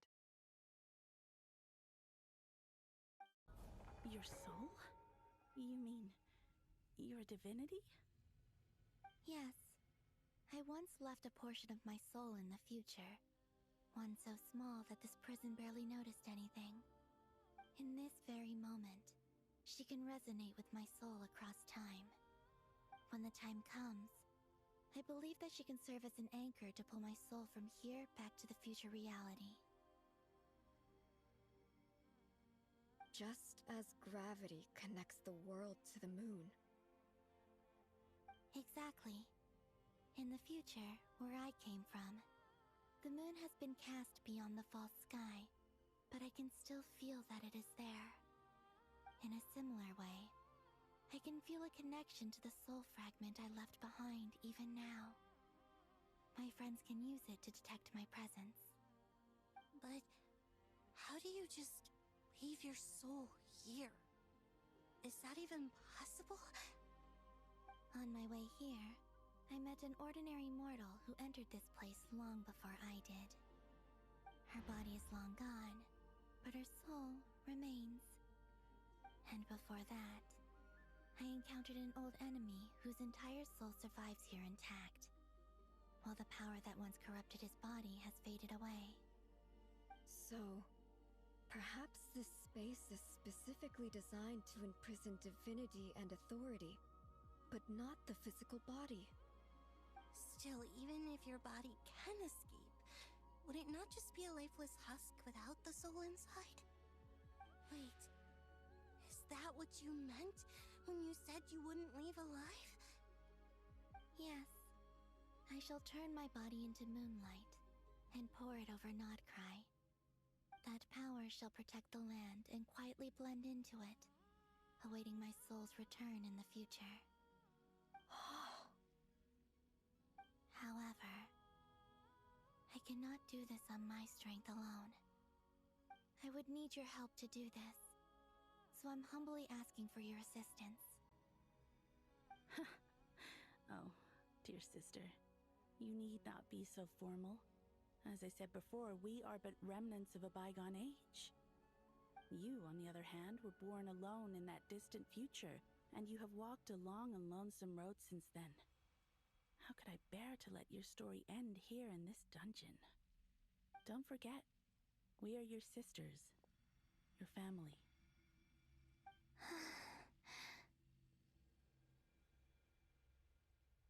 Arya's right. Actually, I've always wanted a little sister. Can you imagine how it's been for me?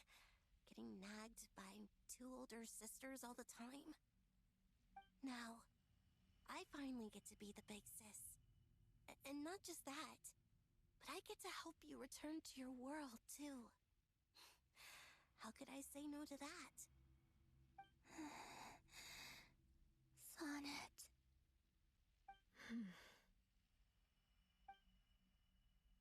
Canon?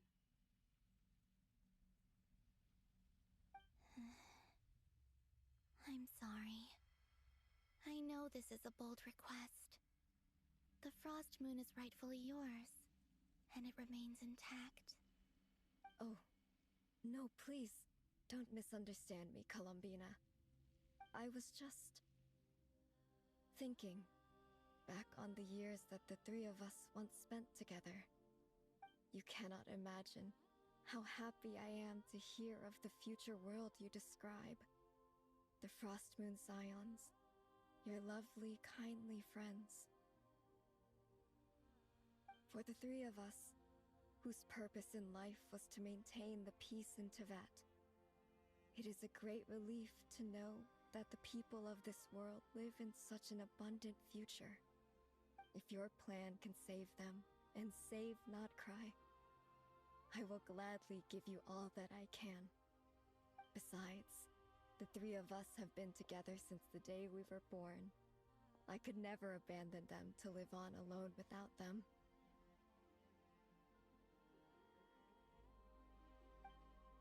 Canon. Still, I do have one question I would like to ask you before we proceed. Certainly. What is it? Why do you cover your eyes?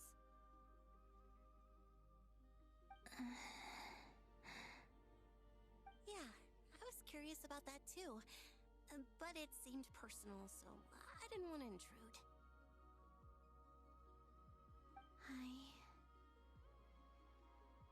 There was a time when I refused to look upon the world. I believed it was full of nothing but lies and falsehoods.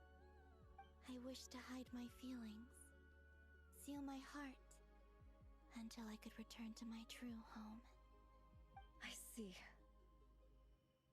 Perhaps that decision saved you from ever having to see the false sky again. But at the same time, you likely missed out on many true and precious things, like the smiles on your friends' faces. Promise me this, Columbina. When you return to the future, open your eyes, take a look at the world around you, and see your friends. I'm sure that you know this already, given that you long to return. But that is your true home. Give me your hand, Columbina. Aria, Sonnet, you too. Okay. All right.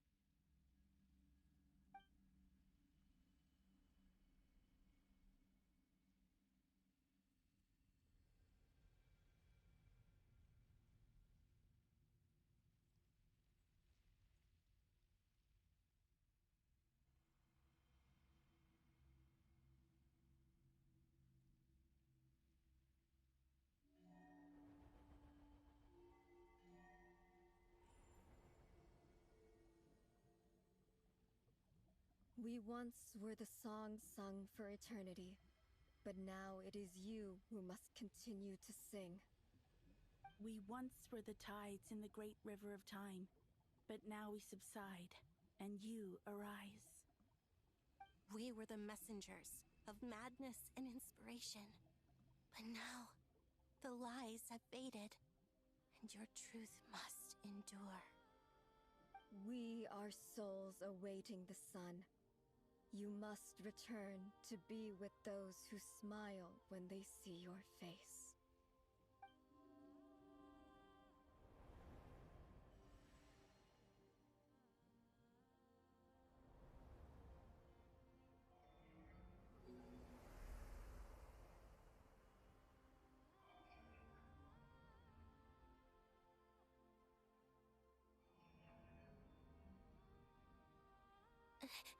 Is it done? Yes. We have transferred the authority over all 3 moons to Columbina Hyposelenia. From this moment on, she is the Tri-Lune Goddess, the one and only moon goddess of this world.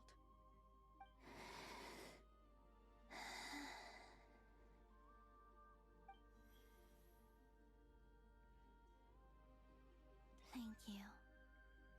Thank you, my sisters. Now go, and do what you believe is right, Columbina Hyposelenia. Be aware that we cannot grant you the power of the 3 moons beyond these prison walls. The conflict that arose over their remains following our disappearance will still take place. I understand. Sisters, oh, my body. It feels... Now that we have given up our power and authority, our bodies are merely mortal shells.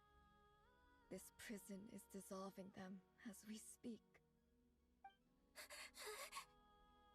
It's okay, Sonnet. The end must come for every god, just as it does for every human. That's all this is. The final destination of our lives.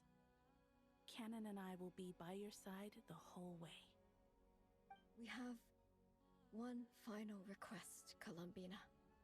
Could you use the 3 moons' power to send us back into the real world?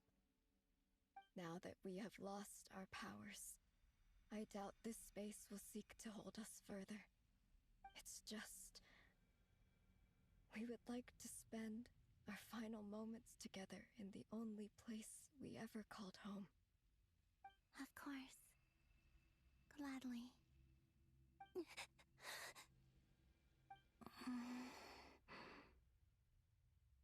Sonnet? Yes? Don't... I wish I could tell her not to give in to the abyss. Not to be afraid. But is this really what I should say at this moment? Don't forget. I'm so glad to have a big sister like you.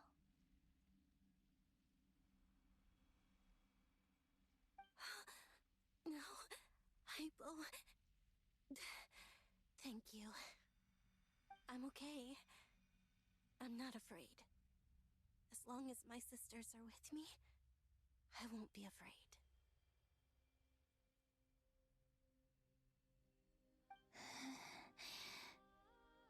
It looks like this is goodbye, sisters. Goodbye, Columbina. Take care of this world in our stead. I will.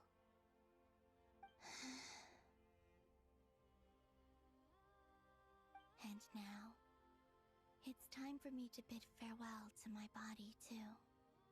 May it become the moonlight that keeps Nodcry company through the long years ahead. So this is why Nodcry was not always home to Kuvaki. It only appeared after I poured my body out upon this land, and only this land. Kuvaki responds to me because it is me. My body, answering the call of my soul. And the golden energy I've encountered on my way here was, in fact, that very soul, which I am about to leave here to guide me.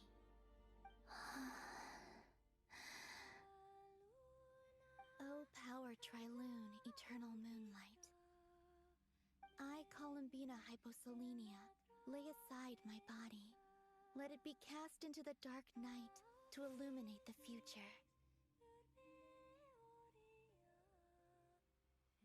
May it be a companion to all who dwell beneath the moon.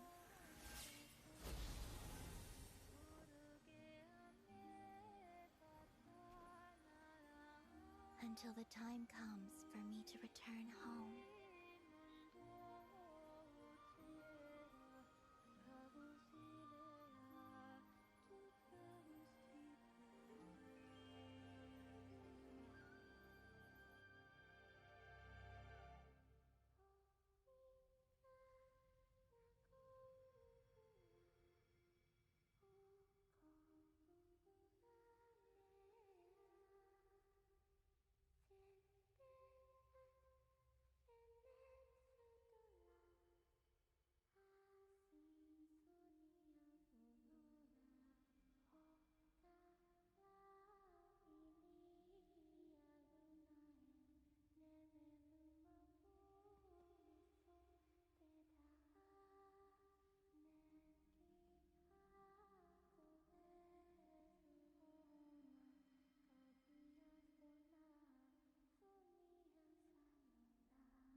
even allowed to see that? Is anyone? Can you still see? How many fingers am I holding up? I see 2 fingers, and a look of sheer terror on your face. Truly astounding, Miss Nefer. Your eyes have glimpsed the very ends of the world, and yet they remain as sharp as ever. Or is the credit for this miracle due to Miss Lauma? It seems that even time itself is no match for your medical skills. Surely you jest, Mr. Flins. I suspect we have Columbina to thank. She must have realized the immense toll that the ritual would take and purposely set aside some of her power in the past to protect Nefer's eyes when this moment arrived. There is always a great price to pay for witnessing the truth, but it seems that this time, Columbina has shouldered that burden on our behalf. She chose the perfect method of getting a message to us. Though her eyes were always shut, she was clearly so perceptive. She knows us well. She knew exactly how we would think and what we would try. Despite being separated by time and space, we're seeing the same possibilities and seizing the same opportunities. We still don't even know if she's okay right now. But as long as there's a chance we can do something, we'll fight to make it happen. We'll get you back somehow, Columbina.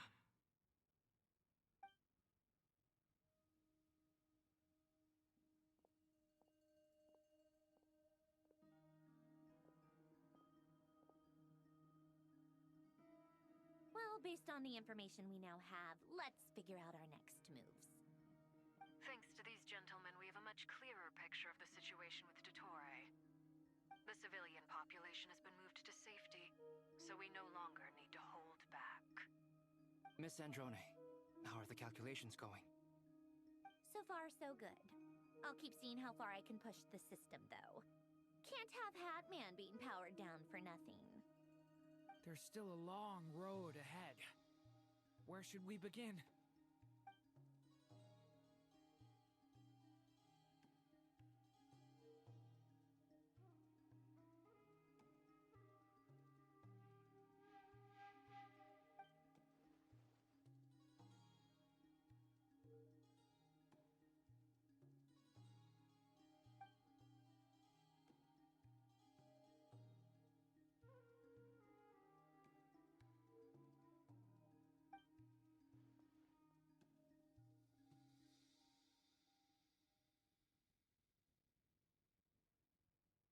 Our plan is clear.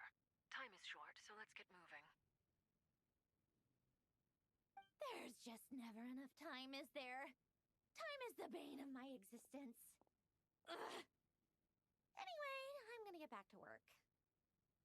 All right, we'll do our part too. Yeah.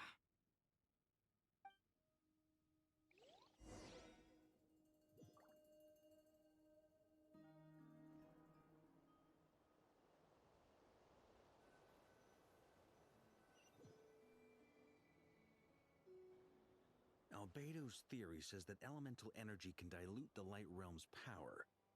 But I'm no expert in building elemental defenses. Sounds like something out of the advanced elemental theory section of the library. Whew.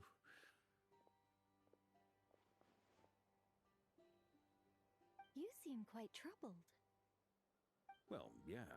I mean, who doesn't get a little flustered when they're completely out of their depth? You were the very picture of confidence back when you approached the Hexen Circle. Yeah, I could have been faking it through that whole meeting for all you know.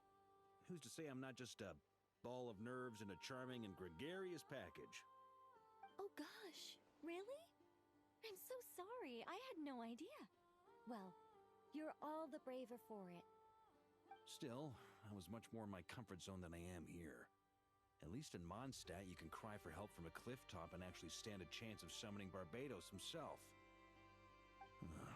Things have never looked bleaker than they do now. If we don't pull this off, Tevat's doomed, isn't it? Oh, you think so? Actually, yes. Yes, it probably is. It's a shame. Don't put too much pressure on yourself. Tevat has faced annihilation many times in the past, but it also gave us you, didn't it? Hey, don't give me that. It's not like I'm anyone special. I disagree. Every human born in this world is special. We angels have always believed that. In that case, this humble human being has a big favor to ask of you. I thought you might say that. I'm sure Alice, in her great wisdom, sent you here precisely to help us in this difficult time, yes? Well, that has less to do with her wisdom and more to do with my power. Of course, of course. Well, the thing is, these elemental defenses we're about to build, I don't think it's a question of if they'll fail, but when.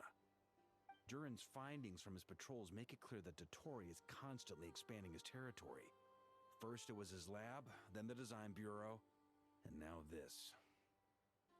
It's not realistic to completely stop him encroaching on the rest of Nagrai. Rather, our goal should be to stall him for as long as possible. If Miss Sandroni's calculations are correct, well, they're the closest thing to certainty we have in this situation, so let's assume they are. Anyway, her calculations suggest that our best hope for victory lies in Miss Columbina's return.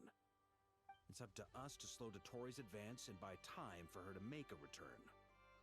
Are you asking me to help you with building the defenses? No. I'd like you to prepare for what comes next. When he eventually reaches us, we will have to fight him. You were an angel once and a mage now. I'm asking you to lend us your protection. Oh. Can I take it that you're triggering the terms you fought for during our three-way talks? Well, technically those terms were about protecting Mondstadt. But if you're happy to agree to the change in location, then yes, let's do that. You're cashing in on this much sooner than I'd imagined. Well, yeah. The way things are going, I might not get another chance. Very well. The mages have heard the knight's plea, and we will respond. To tell the truth, Alice and I had already discussed how we might help you all, so I didn't come empty-handed. I always like to be prepared.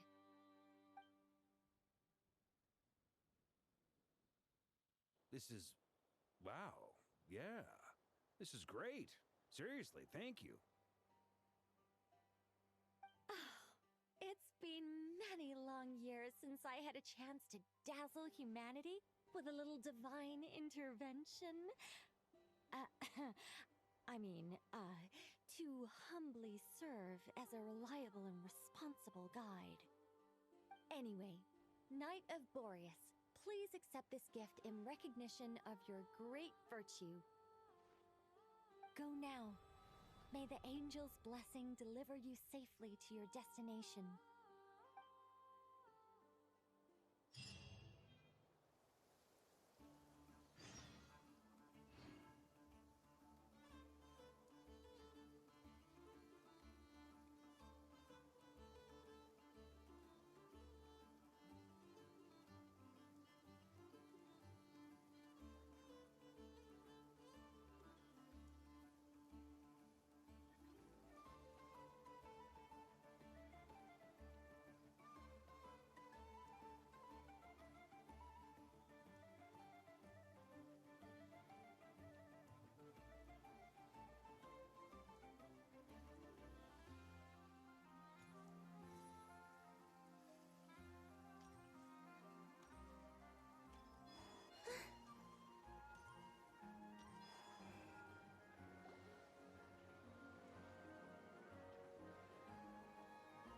You're here.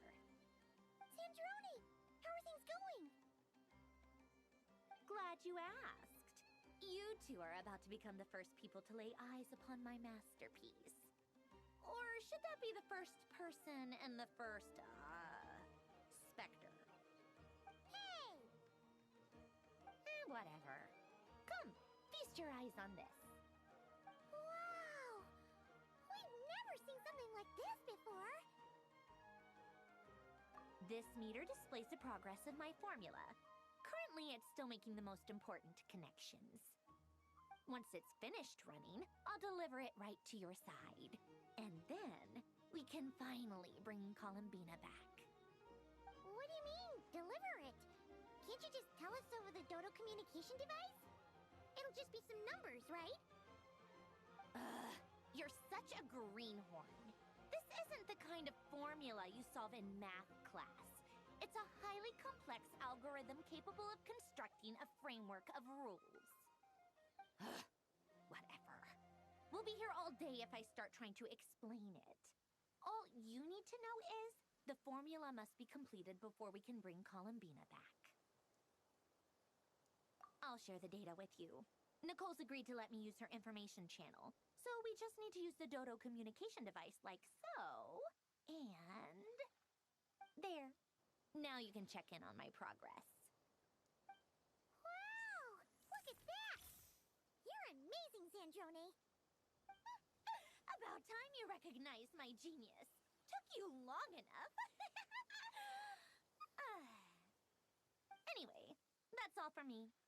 You should check on the others if you have time. Make sure we don't have any weak links in the chain. That might sound harsh to you, but close supervision is a common practice in a Fatui. Not looking to catch anyone out. I just care about everything going smoothly. That's all. I'm kinda stuck here while the formula is running, so I need you to be my second pair of eyes in the meantime.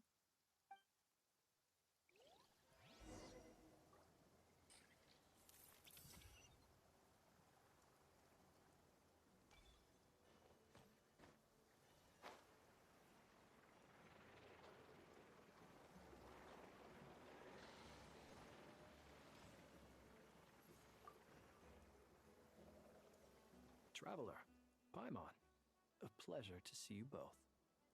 Flans! How's everything coming along? Fairly well, if I do say so myself. Personally, I am ready to confront Dottore head-on. Ooh, you sound much more serious than usual. To be honest, I am not usually fond of exercising my full strength. For one thing, it's hardly conducive to maintaining a low profile. Besides, I believe one should have the right to choose when to show their hand. I am conserving my strength until the moment of battle is upon us. Anything to boost our chances of victory. Seeing you get into the zone like this really puts Paimon at ease. Huh, Traveler? I consider it an honor to have your trust. Rest well. I look forward to seeing you both in your element during the battle.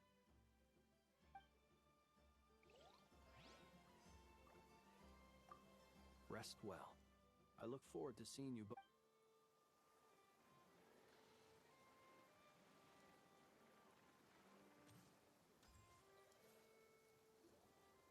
Thankfully, Miss Nicole has come to our aid. Nasha Town is now looking very well defended. Golden Flame. Yes, that's Nicole's power, all right. Based on the latest message from Grandmaster Varka, it sounds like they've reached an agreement. The situation should be more stable with her assistance. Everyone will have at least some degree of protection. Albedo! Durin! Hello there, you two. Are you well rested? That's good to hear. As per the plan, Albedo and I will be in charge of Nasha Town. As Dottore's energy field expands, it's creeping ever closer in that direction. But we will do our best to hold our position. We fought side by side many times before, and always with great success. I believe this time will be no different. So don't worry about us. Focus on fighting Dottore.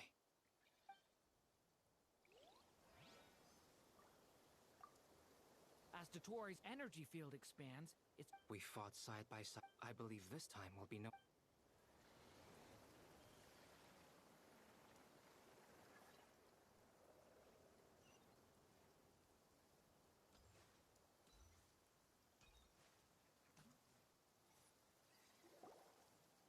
Yes, Miss Moonchanter? What are you staring at? You always address me in the strangest ways. Lady Moonchanter 1 minute, Miss Moonchanter the next. Yes, and? Are either of those incorrect? Not as such. It's just that I simply call you Nefer nowadays. Uh-huh. That's my name. What's your point? The point is I don't add any honorifics or titles. Meaning what? That maybe we're on friendlier terms now than we used to be. Is that how you see it? And I thought I was the one with eye damage. Never! Wilma! Paimon, traveler. Just swinging by to check in on you. How are things going? Did you manage to get some rest? Don't worry about me. I won't slow us down. And I give my all to ensure our victory. Ah, yes. Allow me to give you two a quick checkup. All done. You're both in good shape. You're welcome. You'll have your work cut out for you in this battle against Dottore, so make sure to get some rest in first. Paimon will keep an eye on him. Don't you worry. I'm glad to hear it. Take good care of yourself, too, Paimon. Sure thing.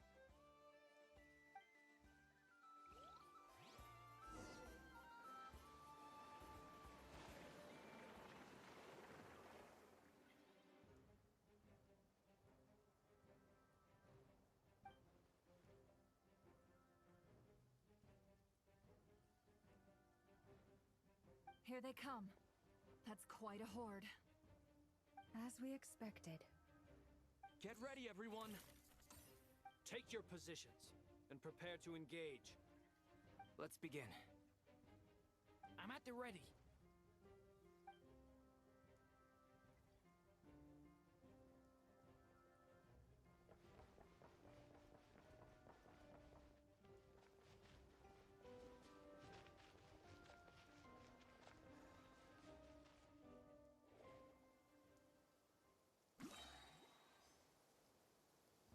What a waste of time! Yours go!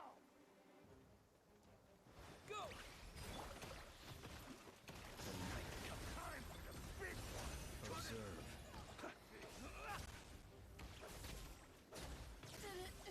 Take too long. Another one? Fine! Got a frenzy with your name on it! Are you quite finished?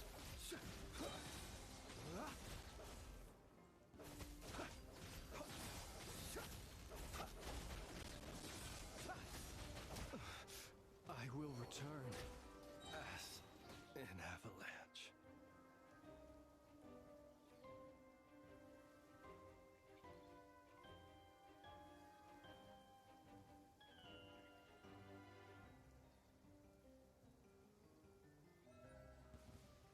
Now it's yours You go! poor lost lamb. No more lies.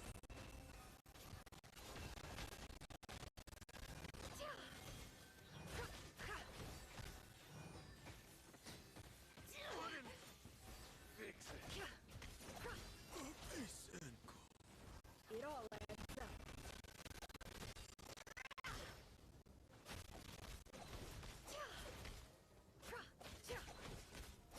These creatures cannot stand against us. Oh, fighting talk. Just don't let your guard down. That goes without saying. I'm hardly the risk taker in this group. Excuse me?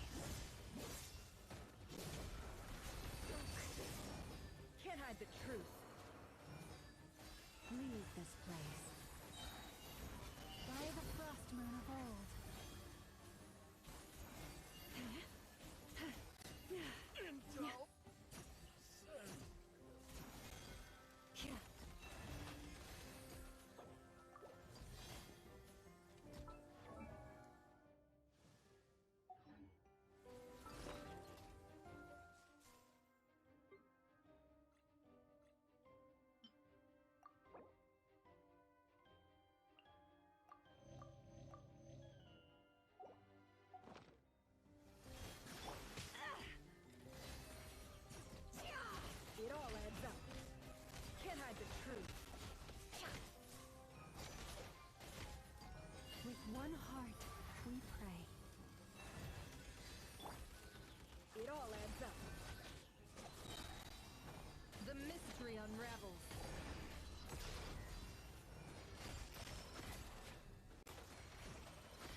drive away wild beasts. Wouldn't a lantern work just as well? You read my mind, my dear friend. I was just about to say that. All right then, dear friend. Bring the light! Bombs away! I will return as an avalanche. Lush as the moon. Mission.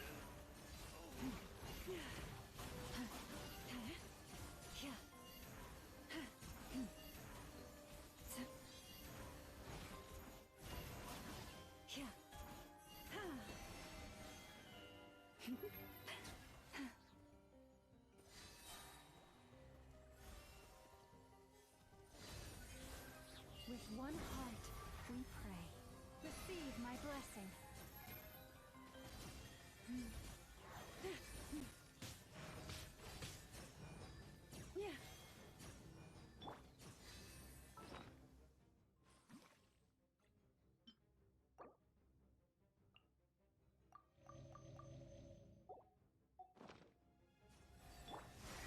Lush as the moon.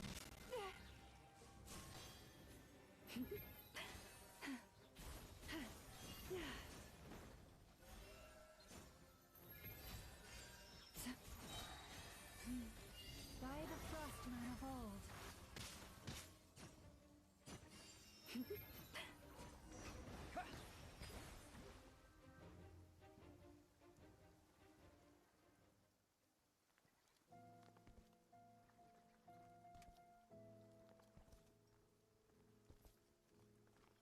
You're looking well.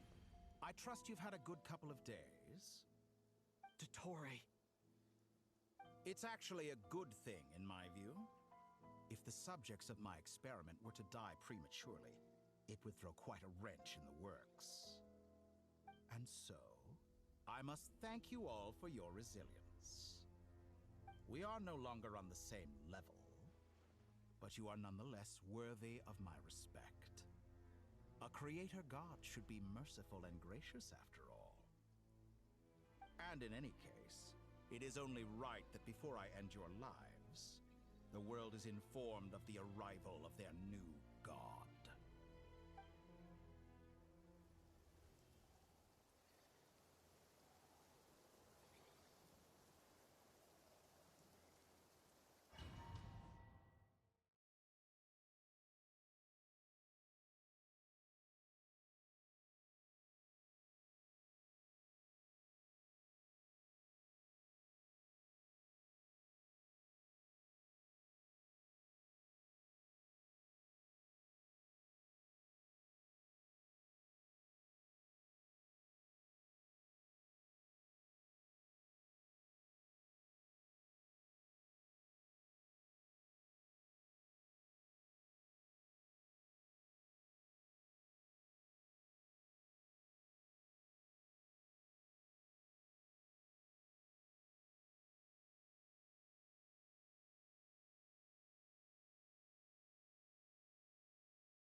Dottore has opted for a divide and conquer strategy.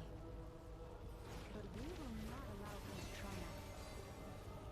Now, I shall pray for our victory.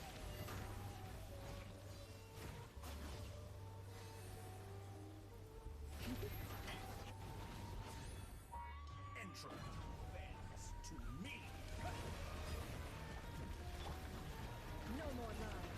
It all adds up. Here I thought you'd dodge that.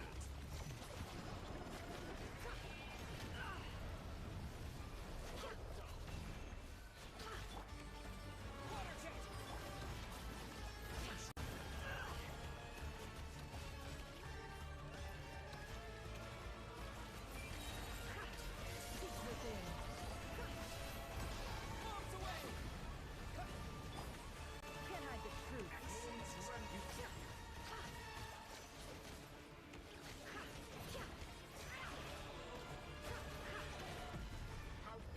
Shameless.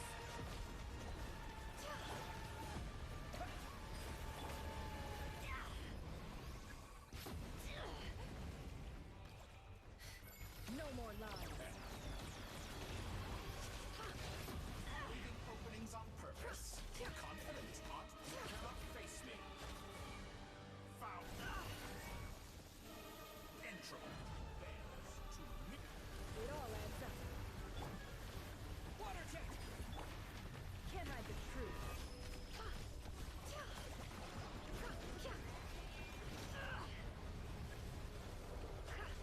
Be annihilated, that which cannot stand against me.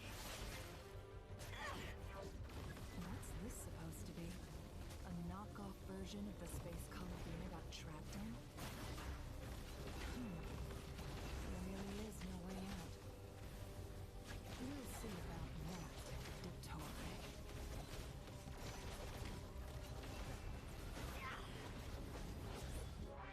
My apologies. I had not intended to take your teammates from you. But you have a choice. Obey, and I can never see.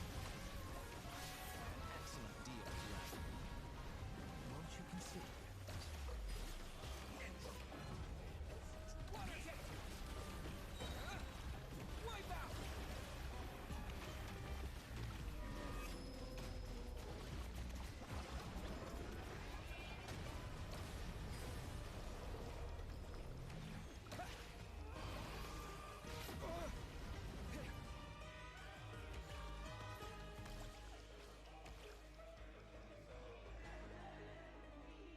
I'm aware you've been working on some little tricks to surprise me with, but it appears that none of them have come to fruition. My guess would be that you're trying to bring Columbina back. But then, where is Sandrone? Or are you trying to buy time for her? I always found their friendship to be a curious phenomenon. Two highly incongruent personalities, and yet they share a deep connection. Speaking of Columbina, I once saw her as like a younger sister. We got along quite amicably while she was with the Fatui. But then one day she suddenly decided she would refuse to take part in any further experiments. To this day, I truly don't understand what I could have done to upset her so much. It's such a pity. I could have had a sister, a family. But alas, she grew to dislike me. You're not fit to be family to her. That I can't deny. So many people, all obsessed with playing out the same tired old dramas. This world is rotten to the core. And then there's you. You had every opportunity to reach the right conclusion. The thought of killing you off like this? But I maintain that I approached you in good faith, so I will offer you another chance. Will you work with me? You have until I count to 10 to make your choice. 1, 2, 3. Not in a million years.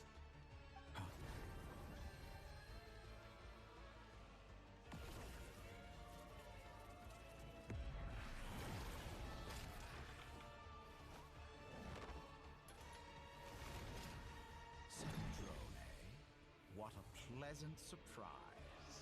I didn't think you'd join us all the way up here. You're as sick and twisted as ever. Don't fool yourself into thinking anyone's grateful for the chances you're offering them. Sandrone? But the formula hasn't finished running yet. Funnily enough, I was just discussing a collaboration opportunity with the Traveler, and then I see you, who I must say is a good example of an opportunity gone to waste. Gone to waste? I said that everyone would get one chance, and you've used yours to march right back into the lion's den. So yes, it's an utterly wasted opportunity. And what makes you think I believe a word that comes out of your mouth? I was planning on disposing of your little formula after wrapping up more urgent business here. But since you've taken the trouble of serving it to me on a silver platter, I can simply bring it forward in the schedule.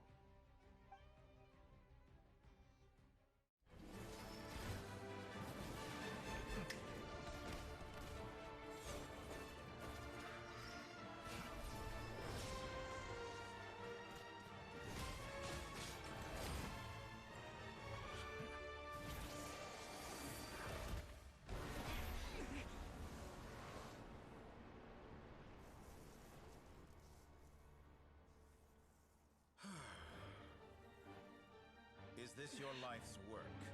This piece of trash?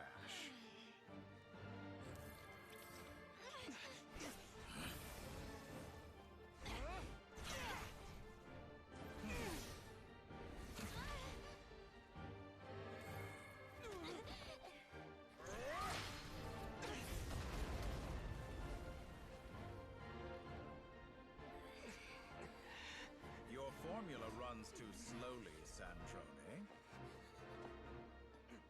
You put your hope for success on others instead of fighting dirty. That is why you have failed.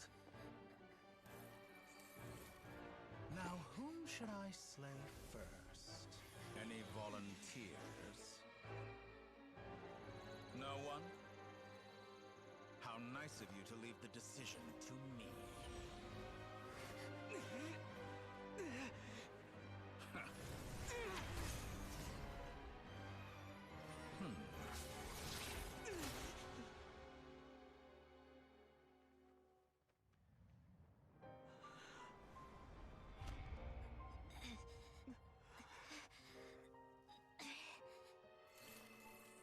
Oh, how unexpected. Sandrone, any last words for me, comrade?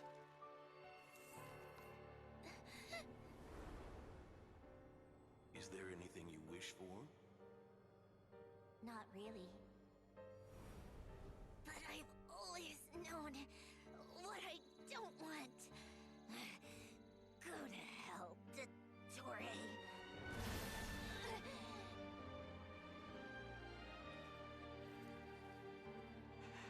No!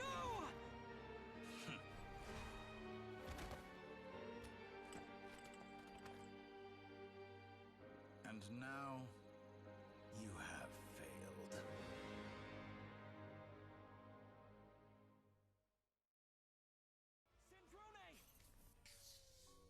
Now you see how fragile mechanical contraptions are. Just a gentle tap, and they fall to pieces. However keen of an inventor Sandrone may have been, her death spells the end of the formula that was running inside her body. Of course, I have to commend her for making it this far. As her colleague, I have to admire her stubborn tenacity. Now, it is time for you to take your place by my side. My count was interrupted, but the second chance I extended to you still stands. Once again, you are welcome to join me. By now, I'm sure you have gained a greater appreciation for the power and authority I wield. What is stopping you from embracing a new world of endless possibilities? Not in the mood to talk? As you wish. You seem less talkative than usual today. I'll change the topic to something more apropos.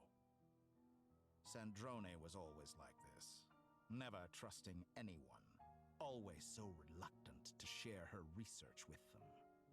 Objectively speaking, she had her strengths. It is remarkable how she extracted and even optimized the world formula from so much data. But her inability to trust was her undoing. Had she allowed someone else to monitor or run the formula for her, you might still have a chance at victory even now. But regrettably, she was a stubborn fool. As much as it pains me, she had to go. Dottore, maybe this is news to you, but people can change. Columbina surprised you when she escaped. And I think Sandrone would surprise you too. Change? You can twist the truth however you want, but I see it clear as day. You're the one who can't trust other people. Is that how you see me? By this point, what can you hope to do about it?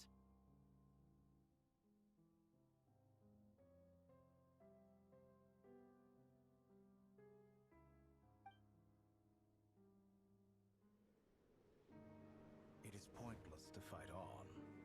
You've already lost. Wrong.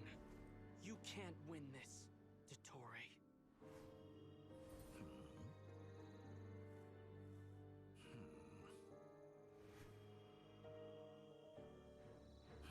What?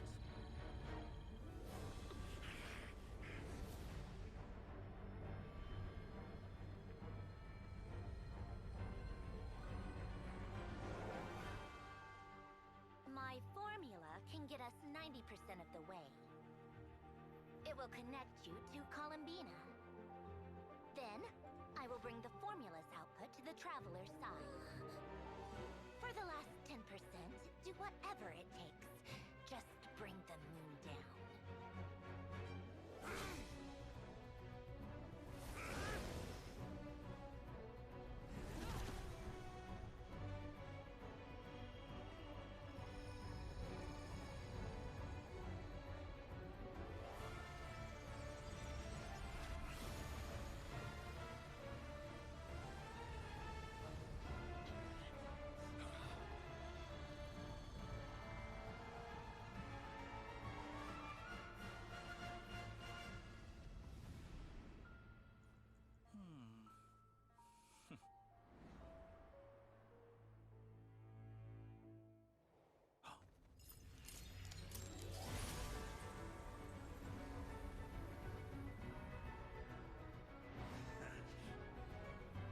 The moon will never be yours.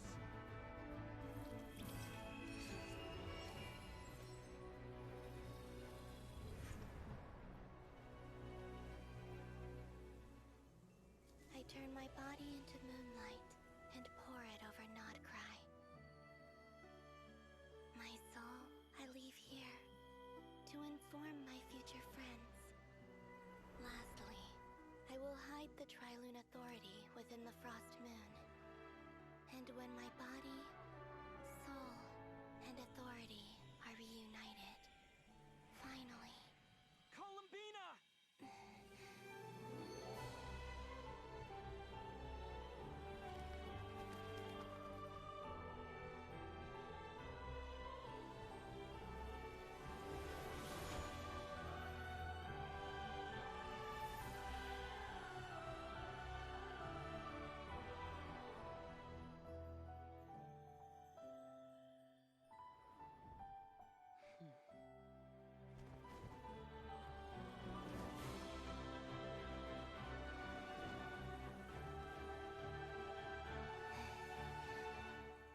It's been too long.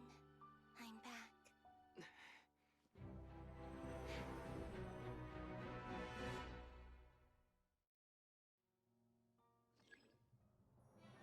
Stay focused on the battle, Traveler. What a touching reunion. Though I personally find myself repulsed by the sight of weaklings huddled together for war. Now that you're quite finished patting yourselves on the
yours to command.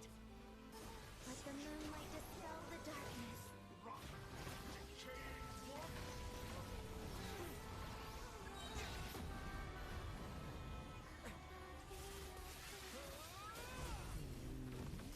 Everlasting as the moon. I was so close to the new world.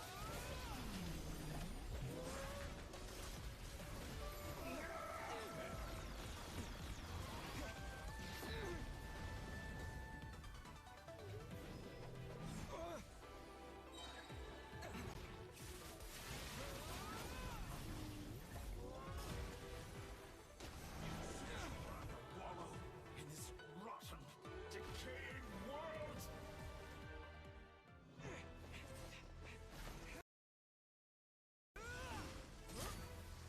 Willfully blind. How can you be so satisfied with your fate?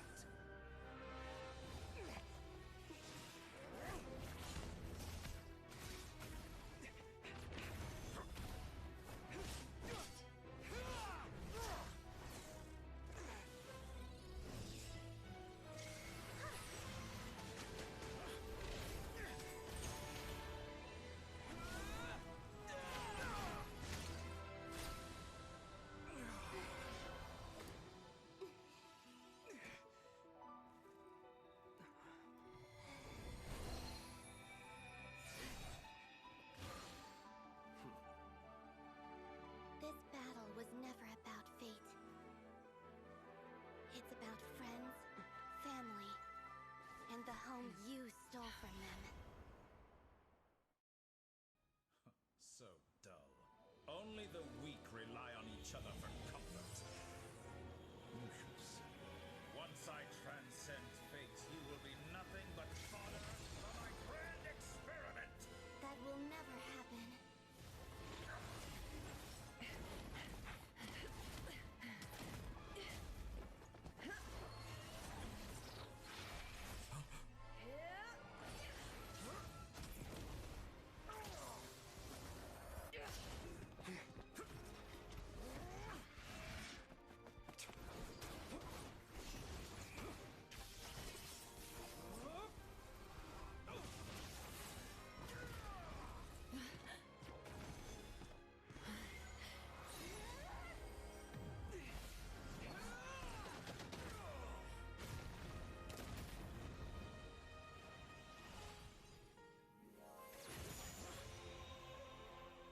Today, the moon lights up this world once more.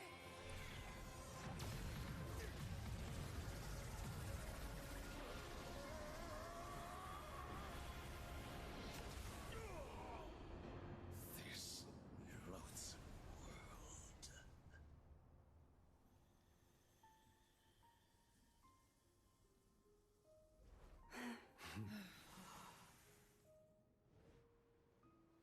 No, this world is our home.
No, you're doing it wrong.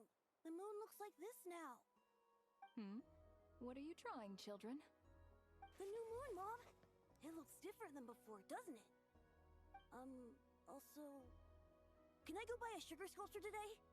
Please? Just one? All right. I suppose today is a special day after all. Almost like a festival. Extra, extra!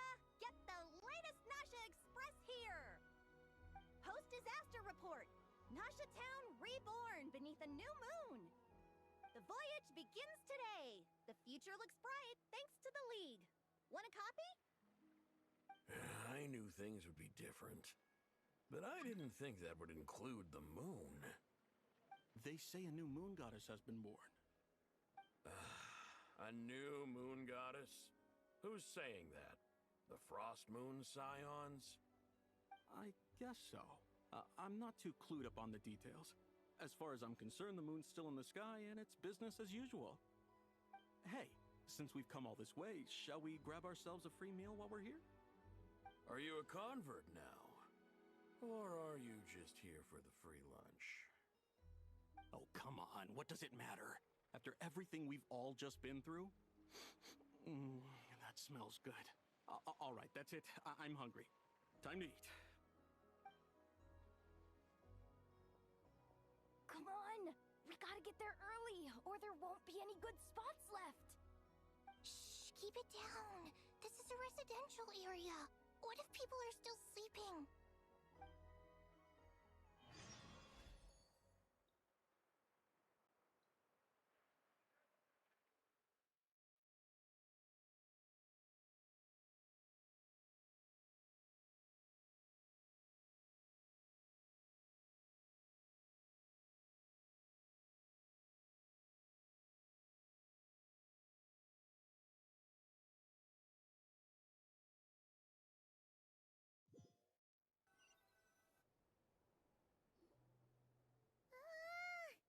Why is it so noisy outside? It's okay. Paimon was pretty much awake anyway. It's been so long since we last had a chance to relax, huh? Feels like time is moving slower than usual. What about you? Did you rest well? Still winding down from everything that's happened? Or are you wondering how our friends are doing? Or is it about what Dotori said to you? Okay, if you say so. But don't push yourself, alright? Let Paimon know if you need to talk. What we just went through was... a lot. It's totally normal if you need some time to get back in your groove. Luanatar disappeared after Columbina came back. Apparently, she was part of Columbina's soul or something. Still, Paimon kind of misses Luanatar somehow. But anyway, you did great. So did Paimon. We all worked our butts off to contain this disaster, and in the end, we made it. So, chin up, Traveler. You should be proud of yourself. Hey, don't poke fun. You should be glad that Paimon's growing as a person.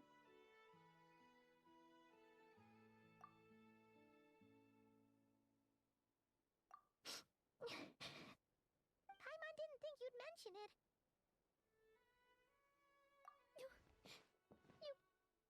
You have no idea how anxious Paimon was.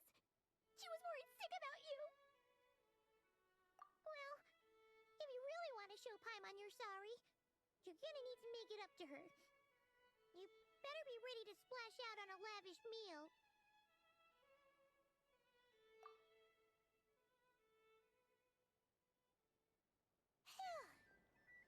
Okay. Paimon's full now. Huh? Oh, well... Hey there, Traveler and Paimon! Good morning! Morning, Yehuda! Here for some breakfast? Oh, I've already eaten. Just need some water. I was mostly worried you might forget what day it was today. So, I came over to remind you.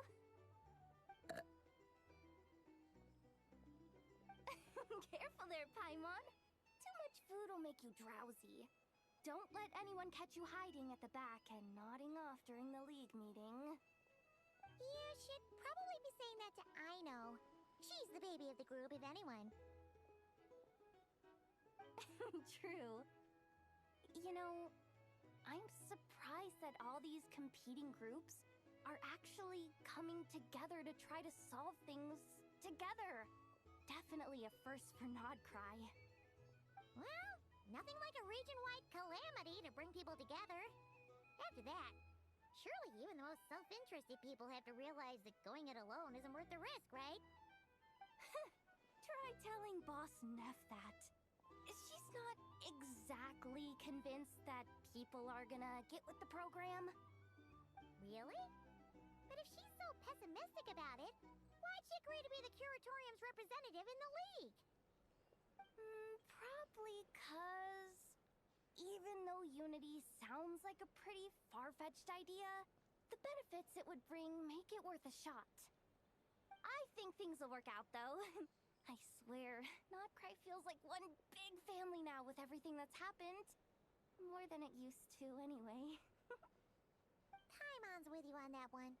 And it seems like plenty of other people agree, too. Just listen to the bustling streets. All right. Everyone's been rebuilding these last 2 weeks, and the evacuees have been coming back in droves. Life's slowly returning back to normal. Which means my workload's probably gonna shoot back up. Were you about to head out? There's still some time before the ceremony begins, you know. Yeah, we were gonna take a stroll around the square and say hi to some friends first. Sounds good. See you later then.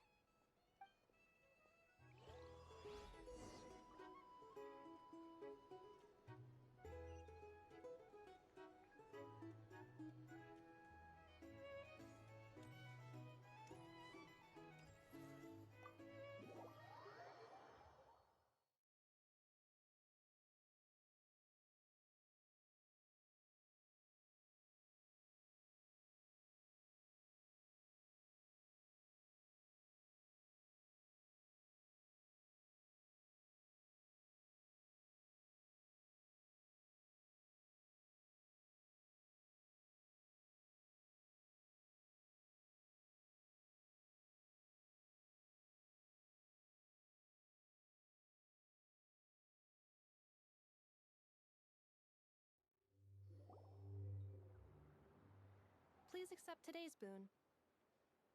Have a nice day. Are Paimon's eyes deceiving her? Or is that Inefa handing out food for the Frost Moon Scions? Hello there. Would you like a feast of the moon, along with some snacks of the day? So, what's new, Inefa? It was only a few days ago when we last saw you, but it looks like you've joined the Frost Moon Scions in that time. And I know too? What are you talking about, Paimon? We're just here to help. Duh. In the wake of the disaster, it's all hands on deck. We responded to Lama's request for support. At times like these, the smallest good deed can inspire others and help them through the hard days ahead. And we're using eggs and heating tubes to make that a reality. In true Kamkake Craft Shop style! Inefa! Did you hear that? The Traveler said I did good. The Traveler! That's because it's true, I know. Proposal. If you can resist eating today's dessert, I will provide you with compliments, too. No way! Well, that proposal got shot down quickly. I need something to get me through the hard times, too, you know. Mom! Yes, dear. Go right ahead. Excuse me. Could I take a photo with the robot lady? She helped us get safely out of Nodcry, and she helped us get back home too. She's the best. Of course she is. And since I'm the whiz kid who built her, that makes me even better than best, right? But You stole my snacks, though. Oops. Shall we move to the open space near the center? The view there is better. Thank you!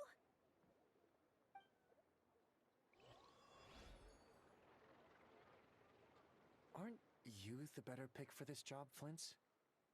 You underestimate yourself yet again, Master Ilua. Not at all. I rarely come by Nasha Town.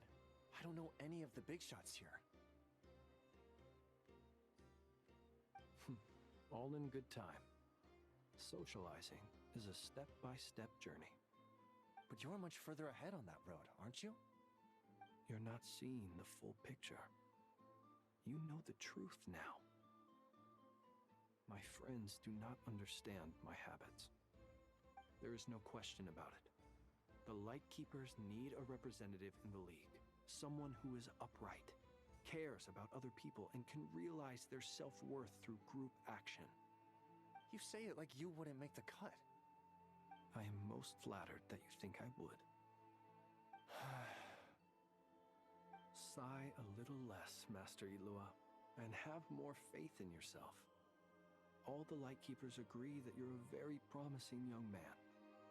That is precisely why Starshina and Nikita felt safe delegating such important work to you.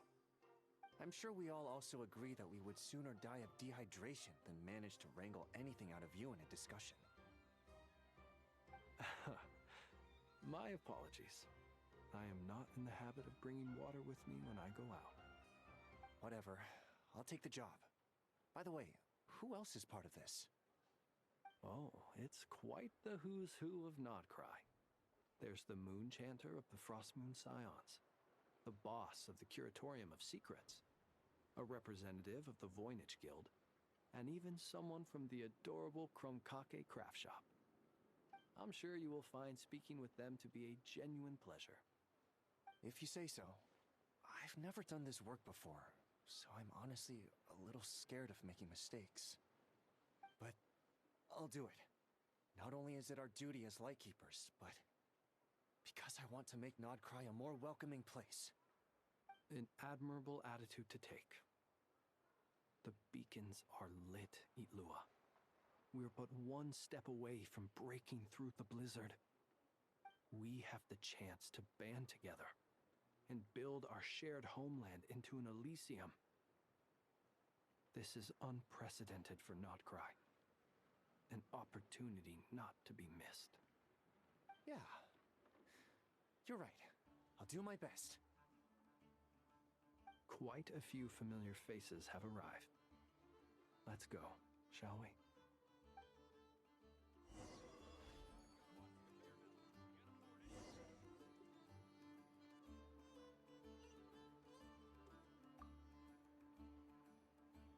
You look so cool when you fly, Miss Robot, and when you use your spear, too!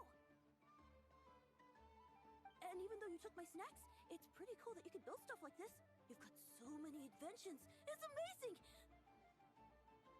Also... Micah, we need to go now. 1 second! Please take this Feast of the Moon, as well as some snacks. Share them with your mother and your lovely family.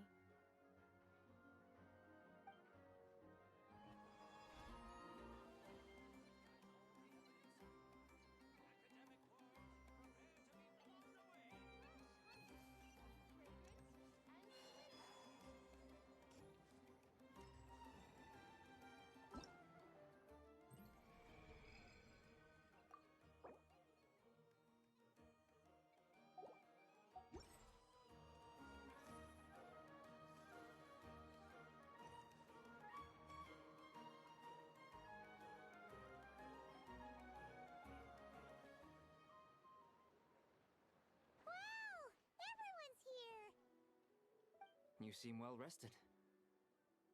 I know no one's asked, but I'm sure you all want to know, so let me just say, we're doing great. Thanks.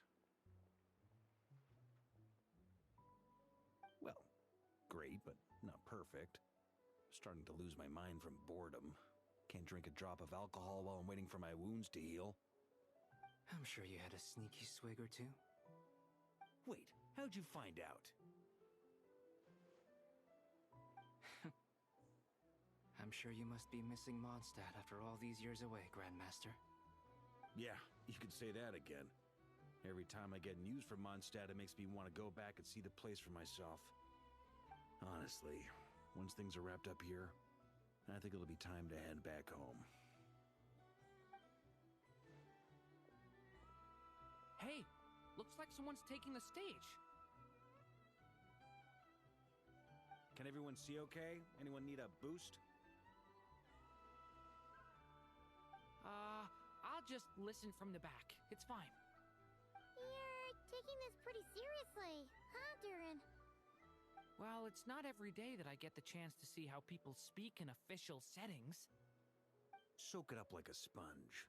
I'll make sure you get a chance to practice for yourself later down the line. Actually, I know just the thing. You can debrief the Knights of Favonius for me. Mr. Varka, are you forgetting that I'm not a Knight of Favonius? I can knight you. Any particular title you'd like? Is he joking? I really can't tell. You'll have to figure this one out for yourself. It'll be a good learning experience. It is my honor to host the opening ceremony for the League, and to have this opportunity to speak to you all in my capacity as Voynich Guild representative. Could this person also have been pushed onto the big stage by the real big shots? Guess I'm not the only one then. We come here today, having weathered the trials and hardships of yesterday, and having learned from them the importance of unity and cooperation. All right, here we go. Uh-oh, looks like Aino's off in Dreamland already. Wait, Boss is looking kinda drowsy too. What's up with her?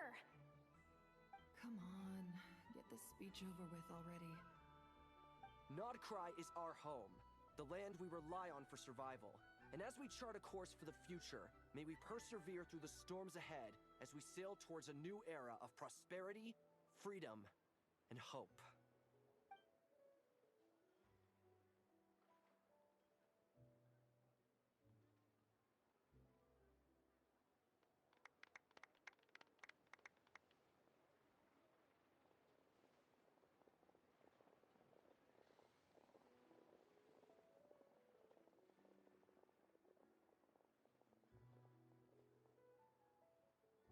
Looks like we'll have more opportunities to travel in the future.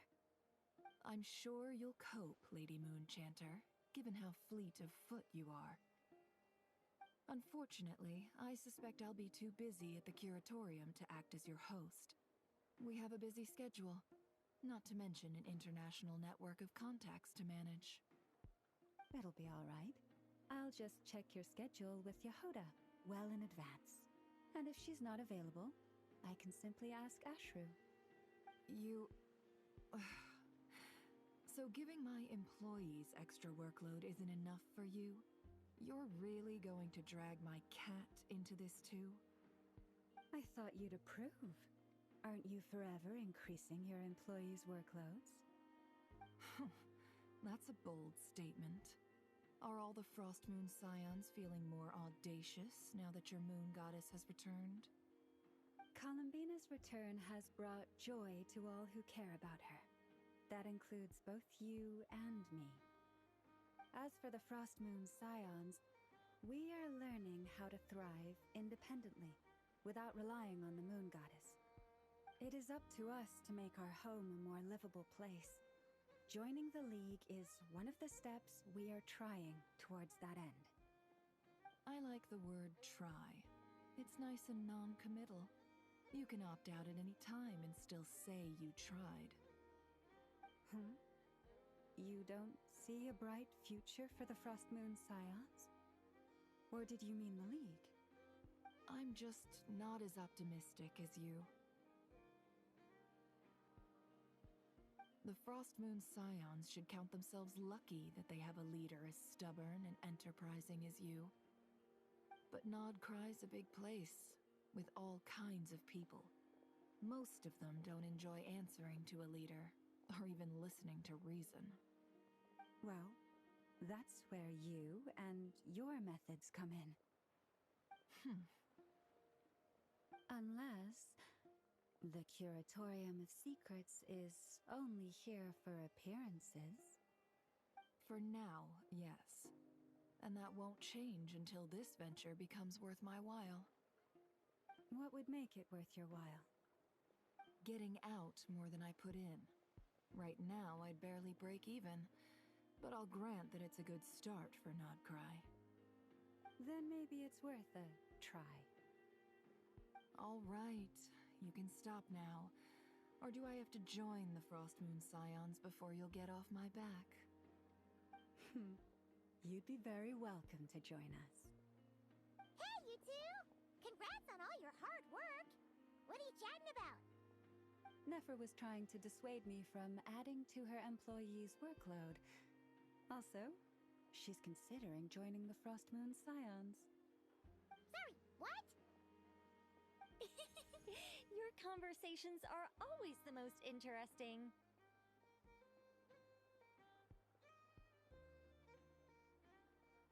Would you two care to join me for some tea before heading to your next destination?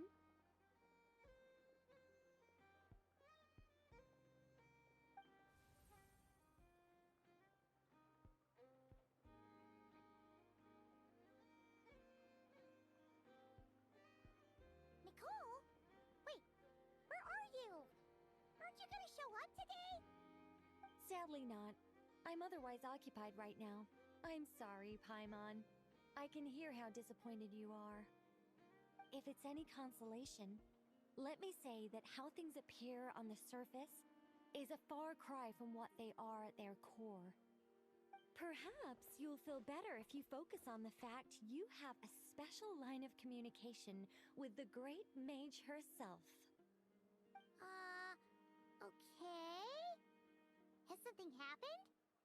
No, or not yet, anyway. Well, that's not ominous at all.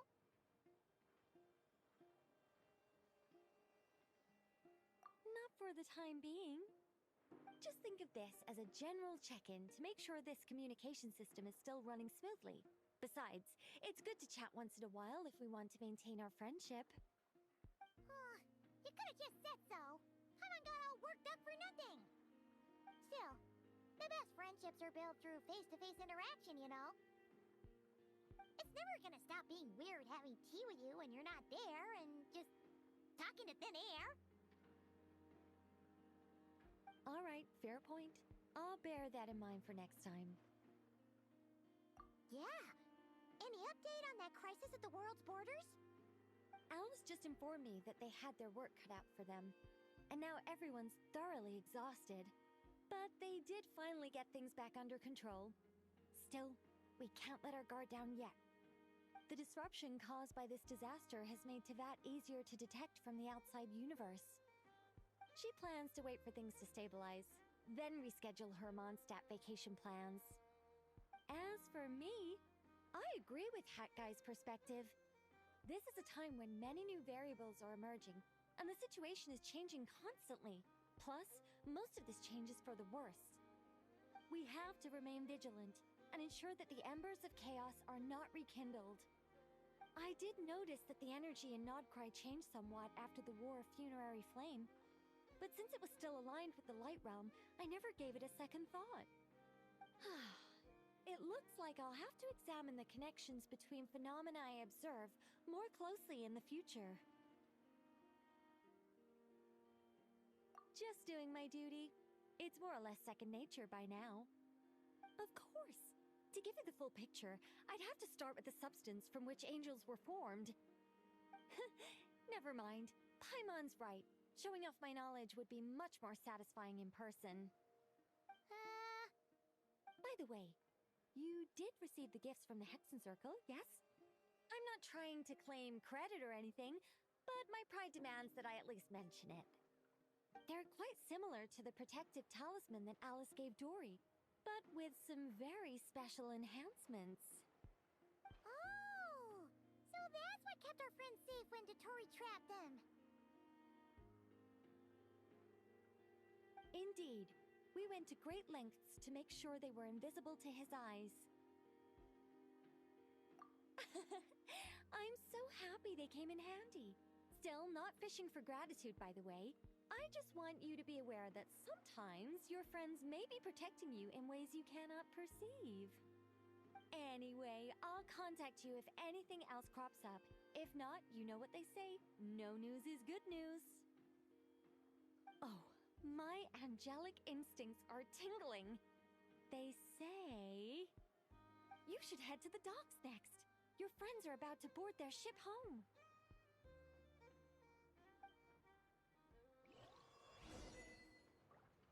Nothing warms the soul like piping hot food.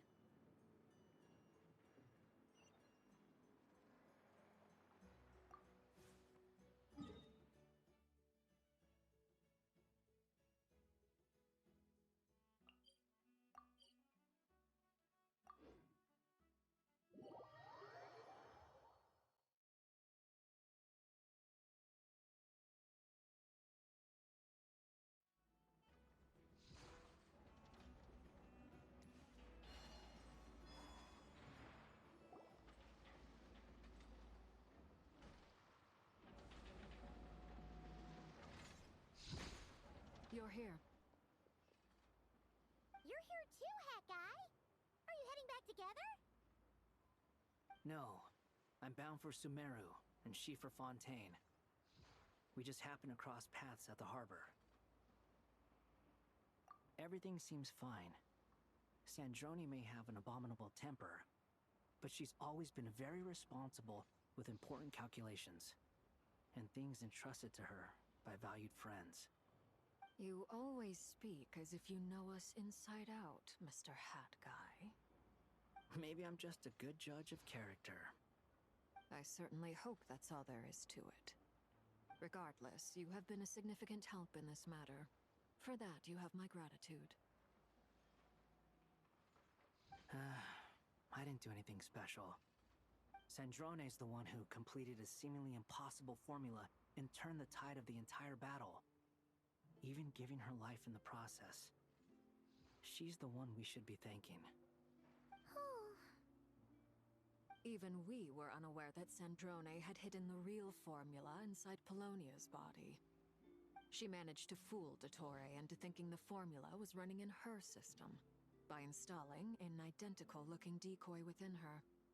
She probably realized that she didn't have the strength to stop Dottore. But this way, she could at least get him to lower his guard. She always worked like that. Always had a backup plan. Well, that's why I'm traveling to Fontaine. She made a request of me long ago, and the time has come to fulfill it. Think of it as her will. She said that should she ever fail in a mission, she'd like me to deliver her core and Polonia's to the Fontaine Research Institute. She also mentioned that she had made arrangements for people there to set her affairs in order. Some of her personal effects, such as her notes, were left to me. I've decided to take them back to the House of the Hearth, for safekeeping primarily, but also as mementos, I suppose. However, there is one book among them that I'd like to leave in your care. I'll have someone deliver it to your residence at the flagship at a later date. No, I was specifically warned not to tell her. This is her last wish, and I will abide by it. I can only hope so, but none of us here can know for certain.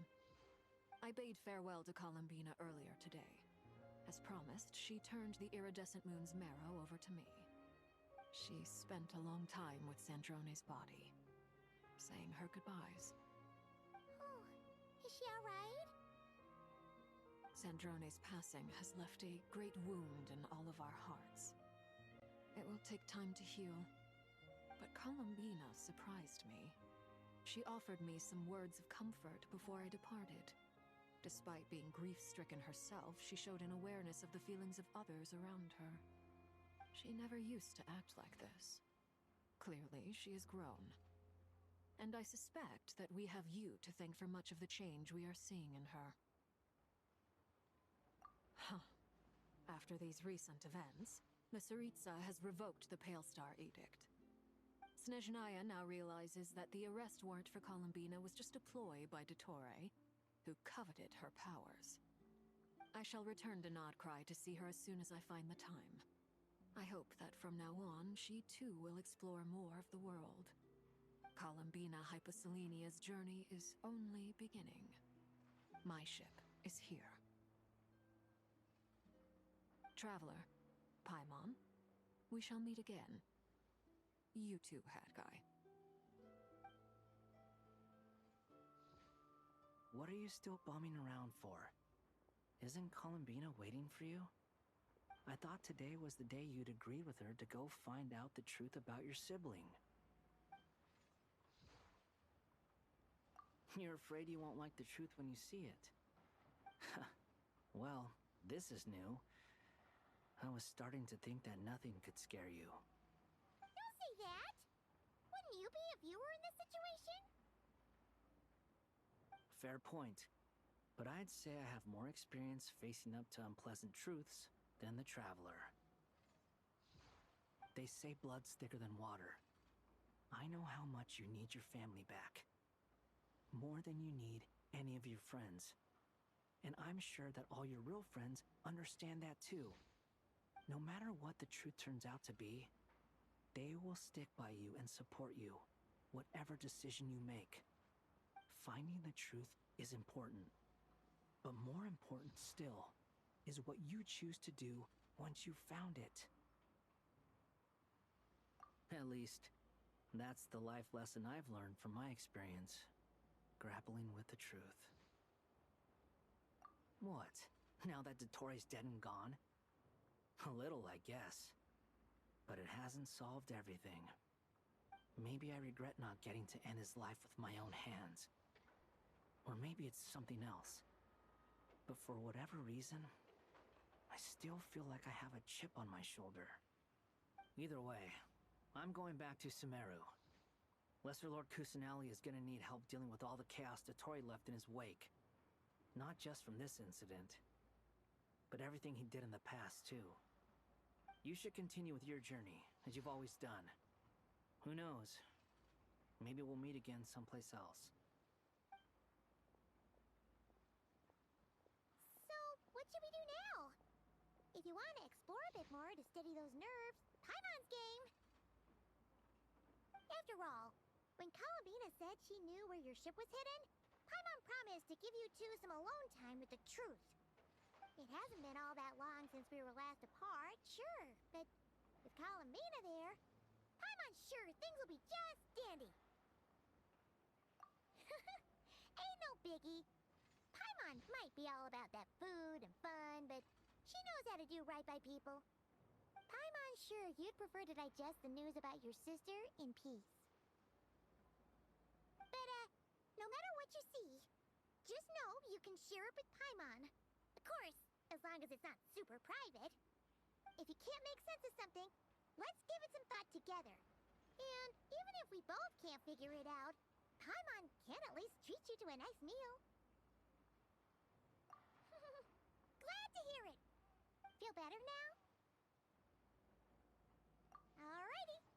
Next up, time to meet with Columbina.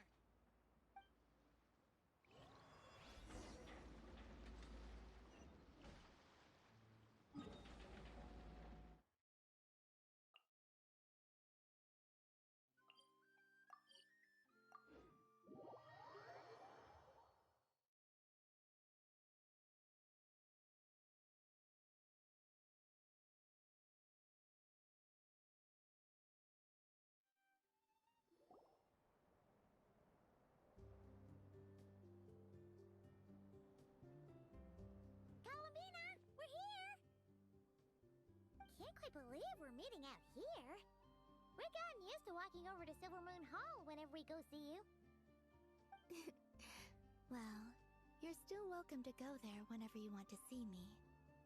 It's just, now that it's all over, I've decided to make some changes. Try and fit in with the Frostmoon Scions, like Lama suggested. The older generation are still timid around me. They don't dare get too close. and they bow their heads when I walk by. But things are much better with the children. I see more curiosity in their eyes. Hopefully, by the time the next moon prayer night comes around, I can enjoy the festival with them as myself, without having to pretend that I'm only dressed up as the moon goddess. You'll do fine, Columbina. Paimon's sure they'll realize you're super nice once they get to know you better. You really think so? When we first met, you thought I was a little up in the clouds. We were just starting out then, come on! So Lama told you, huh? I'm only teasing. I know that I have you to thank for pulling me back down to solid ground. It feels good to finally stand firm on the earth where I was born. Oh, that's great!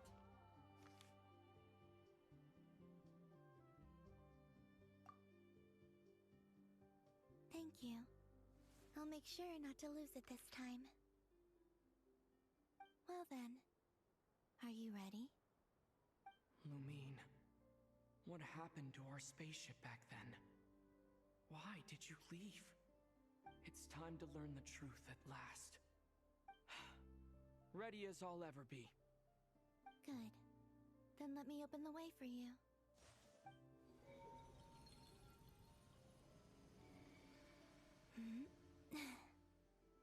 Where does this lead? To our shared destination. Huh? Do you remember me telling you about my missing prologue back when we just met? I said that my story began on the moon. But while I was inside the moon's reflection, I realized that my prologue was really hidden in the future. I just had yet to discover it at that point. The story of the time before I was born was in fact the story of my distant future.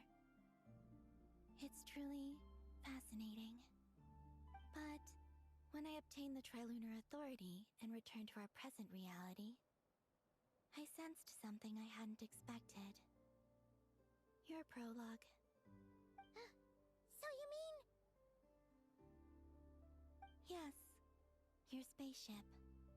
All this time, it has been hidden on the Frost Moon, which lay beyond the sky. The great ruler of the firmament. The heavenly principles. Wait, them? Why would they do that? I don't know. Perhaps your ship contains something that is incompatible with Tevat. Or something that cannot be known. Oh, did I pick a bad time to say this? I know it must have been hard to work up the courage to do this. Maybe I should have waited until you were on the moon, with no chance to back out. That would have been kind of mean, you know.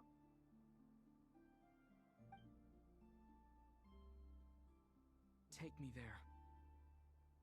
Oh? Whatever is hiding in that ship, it belongs to me and Lumine. Those memories belong to us. No one else has the right to decide whether I should or shouldn't know about it. Not even the heavenly principles. Very well. Then let's go. You two take care, alright? And don't forget to come back soon! Rest assured, Paimon. We will. Traveler, after you. Thinking about the story that we'll find hidden on the moon? Yes. And hoping that it has a happy ending. Stories like that don't exist, you know?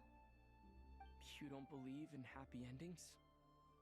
I don't believe in endings.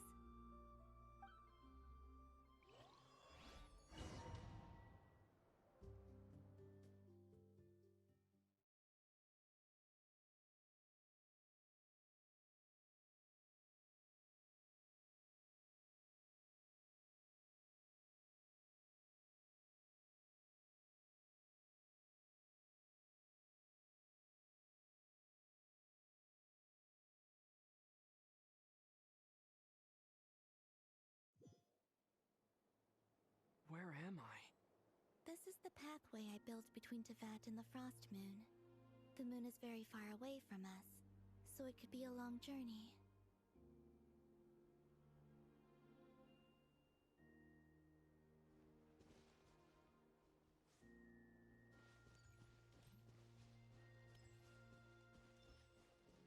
After I obtained the Trilunar Authority, I unwittingly saw past events from many of my friends' lives. One was Lauma. She was so young when they chose her to be the Moon Chanter. From then on, the Frost Moon Scions looked to her to bring messages from their goddess. But, for better or worse, I had left Hisi Island before she was ever born.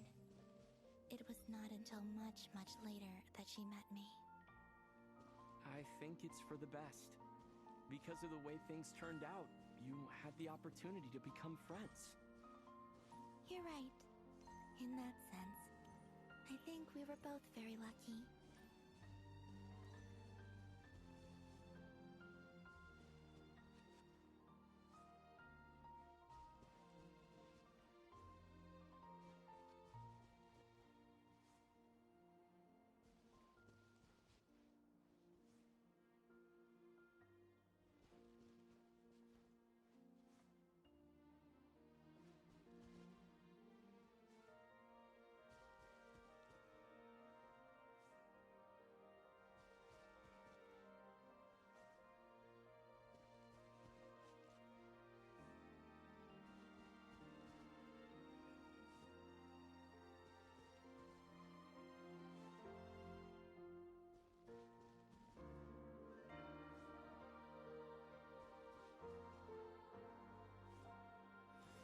Oh, and about that mage, Nicole.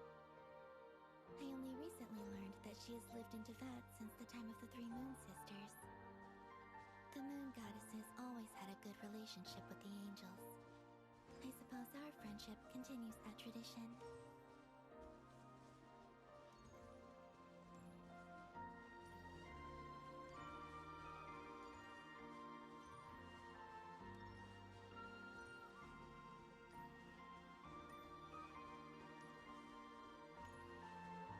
And then, there's Sandrone.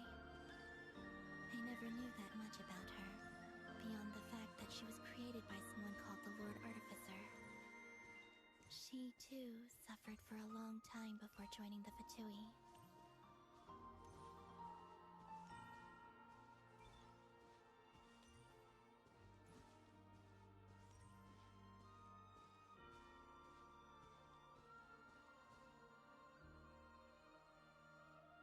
How I wish I could talk to her again, even if only to hear her say nasty things to me.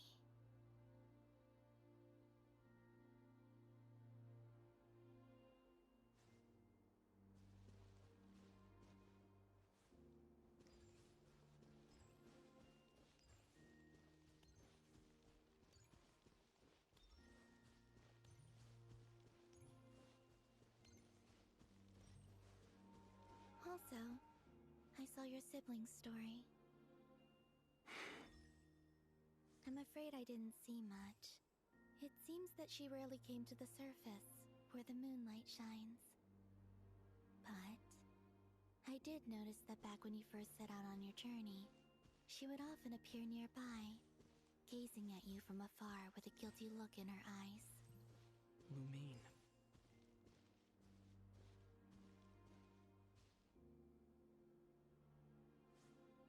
Let us speak no more of the past. I probably shouldn't reveal so much about my friends. It's not my place. Let the moonlight carry us forth. We are very close now.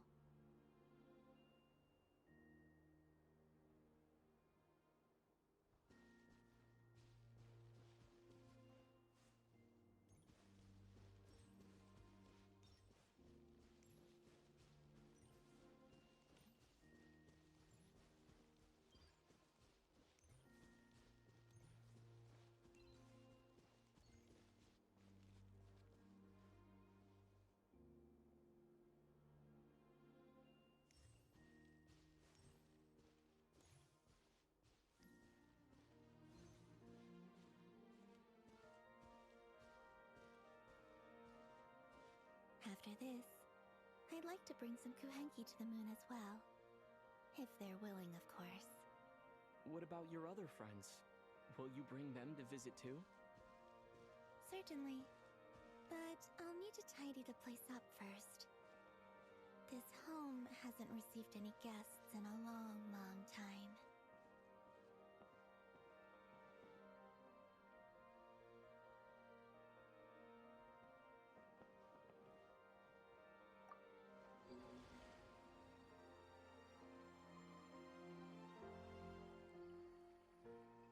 I remember writing something similar with you on Moon Prayer Night. I believe it was called... Dodoko's Whirligig. Yes, that was it. You asked me if I was afraid to return to the moon, and I said that I was. The idea that I had gained something precious, only to lose it so quickly. That frightened me. But I'm not afraid anymore. Besides, this time, we're traveling together.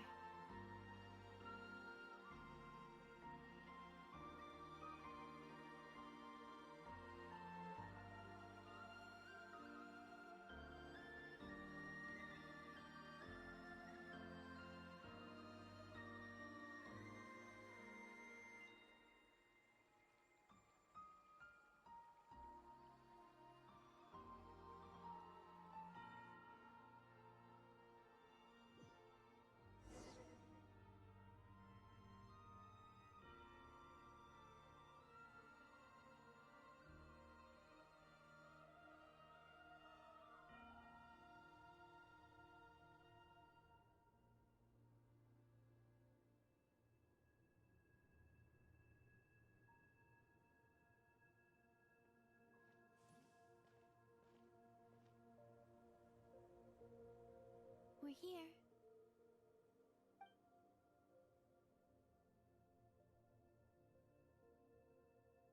Over there.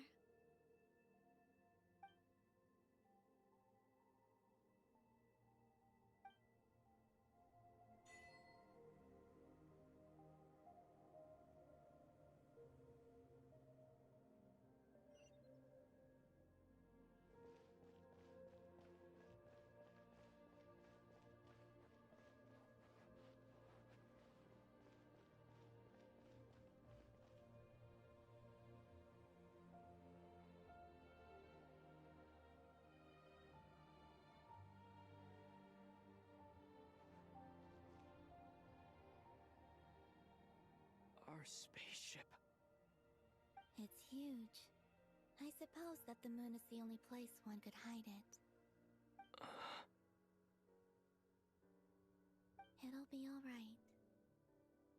Huh? The way you feel in this moment, I went through it too, on Moon Prayer Night. The door was right in front of me, but I struggled to find the courage to step through. Solitude for me once meant living a life in which even I was absent. Before I met you, that was the only life I knew. But that night, solitude meant throwing away the life I had gained after meeting all of you. Columbina. Go. Retrieve the part of your life that was once lost. Trust me, you will lose nothing by doing so. Look, Tavat is right there. All of our friends are down there, waiting for us. You're right. Thanks, Columbina.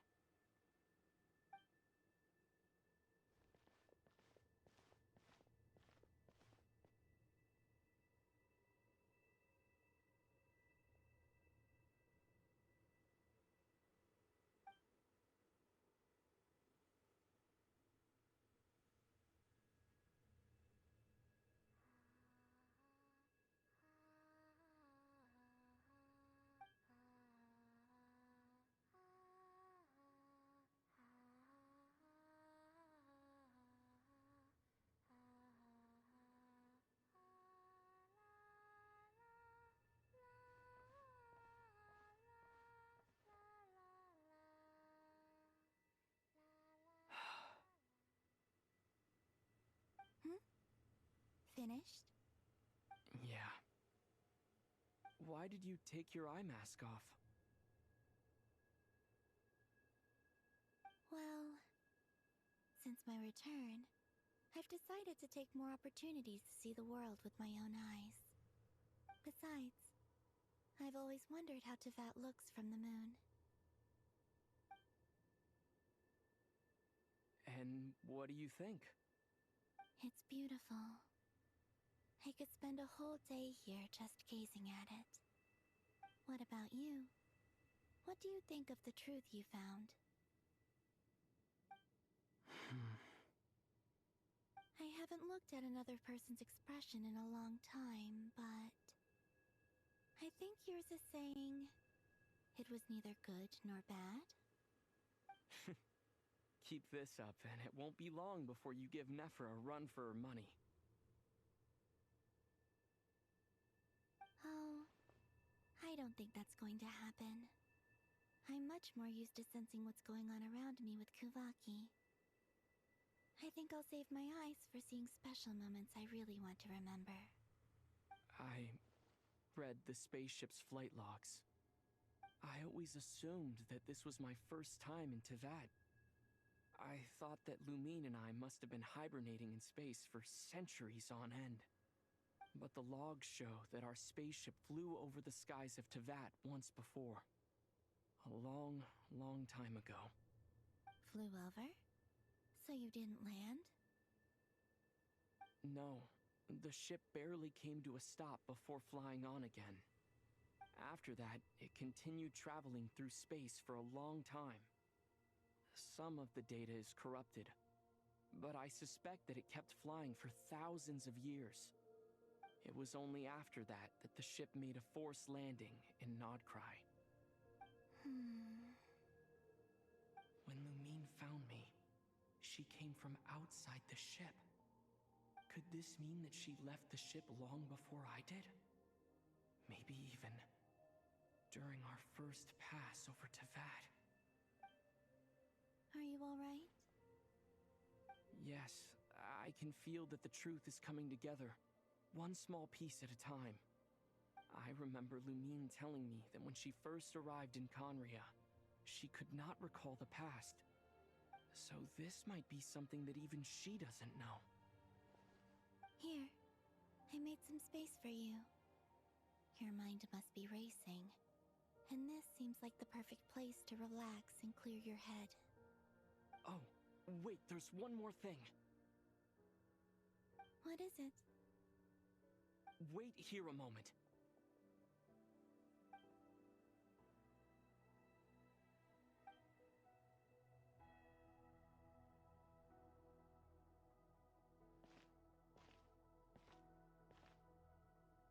Hey, Columbina.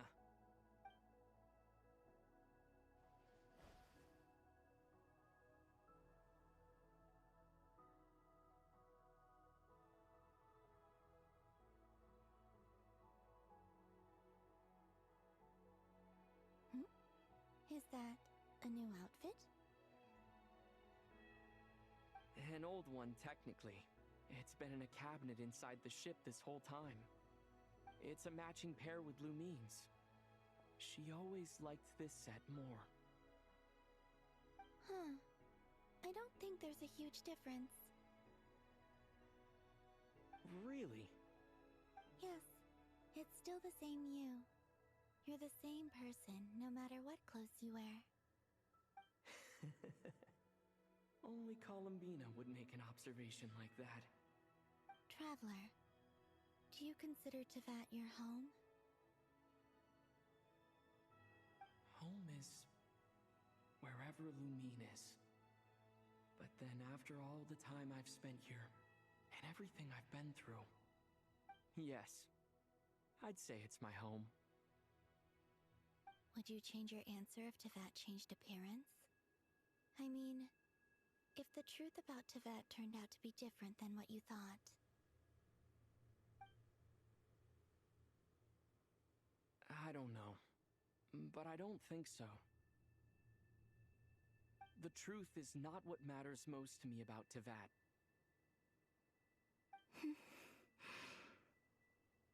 When I was first born, I longed for a home. And when you get something before you're mature enough to understand the world, you just take it at face value. I thought that a home was a transaction. You give me what I want, and I'll do the same for you. But you and your friends taught me what a true home should look like. You never asked for anything, yet you gave so generously to me. That's because your friendship matters to us. It was worth it. In the past, I thought that my birth in Nodcry must have been a mistake.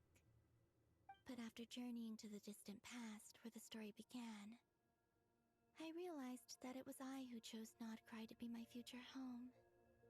Now, I am glad that I made that choice. I'm sure your friends are just as glad. In fact, I intend to make the same choice today as I did back then. What do you mean? Well, I've given the Eternal Moon's Marrow to Lauma, and the Iridescent Moon's Marrow to Arlecchino. And now, I shall return my Kuvagi to Nodcry again, that it may continue to protect my chosen home. Wait, but what about your body? Hmm? Oh, are you worried that I'll disappear again? I won't. Not this time. The Frost Moon has now entered the fall sky, and I am the Trilune Goddess. I am only returning to Nodcry the part of me that it needs. I am giving what I can, because my home is worth it. Oh, and I have something for you, too. For me? Yes. Come closer.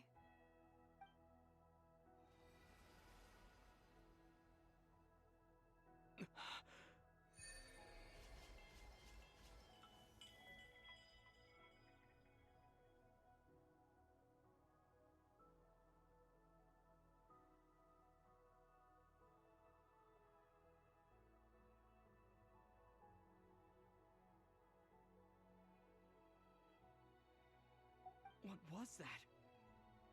I lifted some of the restrictions this world placed on you. I trust this will help in your future adventures. My power. It feels like it's grown. I can use the elements more freely now. Thank you. This will be a great help. You're welcome. I see you as family, and after everything you've done for me, In fact, no. It's not because I owe you. It's because you're worth it. Here, this flower is for you.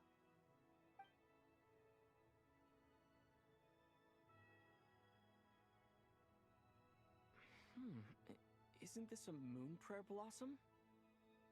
Yes. Don't worry. You will never see these flowers lose their color again. I'm finally discovering the joy of giving. How I wish I'd learned this sooner. Hey, better late than never. What are you thinking about now? Why don't you take a guess? You get... one shot. I don't think I'll get it in one guess. But I'm sure it's a happy thought. That's kind of a sneaky answer. I can't say you got it wrong. Down into that, the moon seems so far away. I felt it might always lie beyond my reach. But on the moon, everything feels so close by. The haze that once enshrouded the skies has finally been dispersed. I feel like a traveler on a winter's night, starting a new chapter in my tale by the warmth of a bonfire. I don't have a lot of luggage, but I do have a lot of hope for the future. Well, what's next? Next? To start with, I want to stay here just a little longer. After that, let's return home and continue our journey.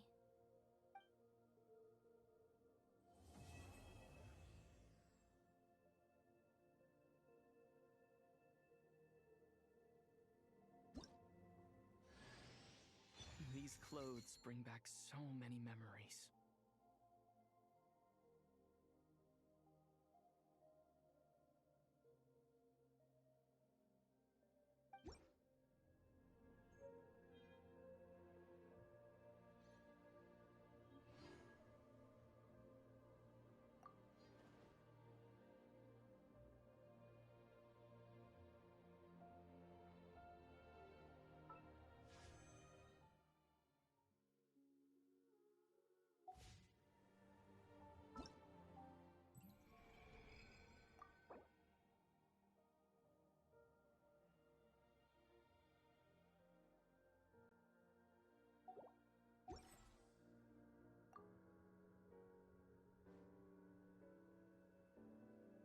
The journey goes on. For you, and for me. Like I said, this is not the end. I don't believe there has to be an ending. Oh, is that your next destination? Most people would probably tell you to pack some warm clothes. But I experience things differently than most people, so I can't know how cold it is. In fact, it is home to quite a wondrous heat source. I think they call it Kreshnik's torch. Every city in Snezhnaya is built around one of those. I sensed the energy it gave off as I was passing by on a railway train. It felt grand and distant. I also recommend the Korolievsky troupe in Snezhnograd. They give performances quite regularly, and entry was free for harbingers. I liked them a lot.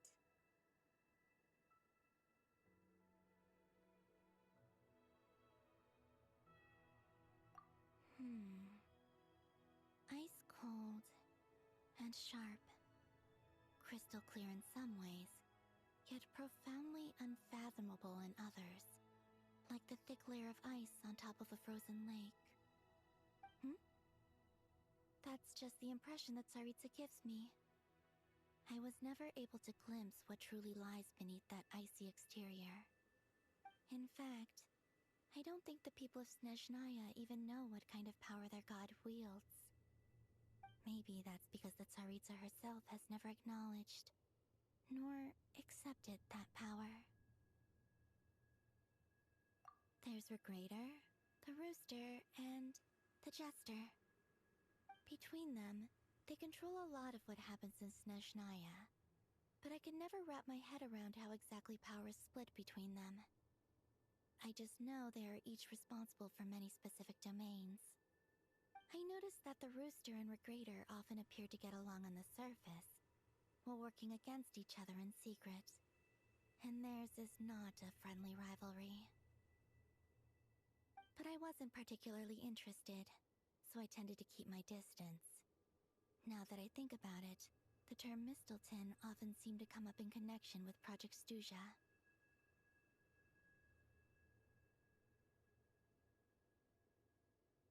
Once things settle down in Notcry, I'd like to explore the world beyond Snezhnaya. You've told me so many stories about the other places you've been to, and all the friends you've made there. I'm curious to visit those nations and see them for myself. It would also help me learn more about the journey that has made you into the person you are today.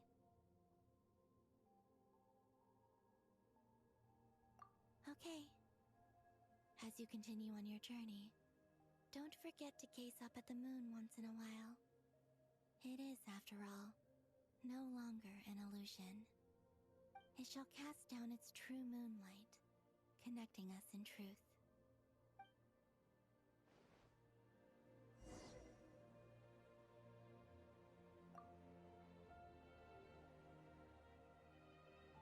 The journey goes on.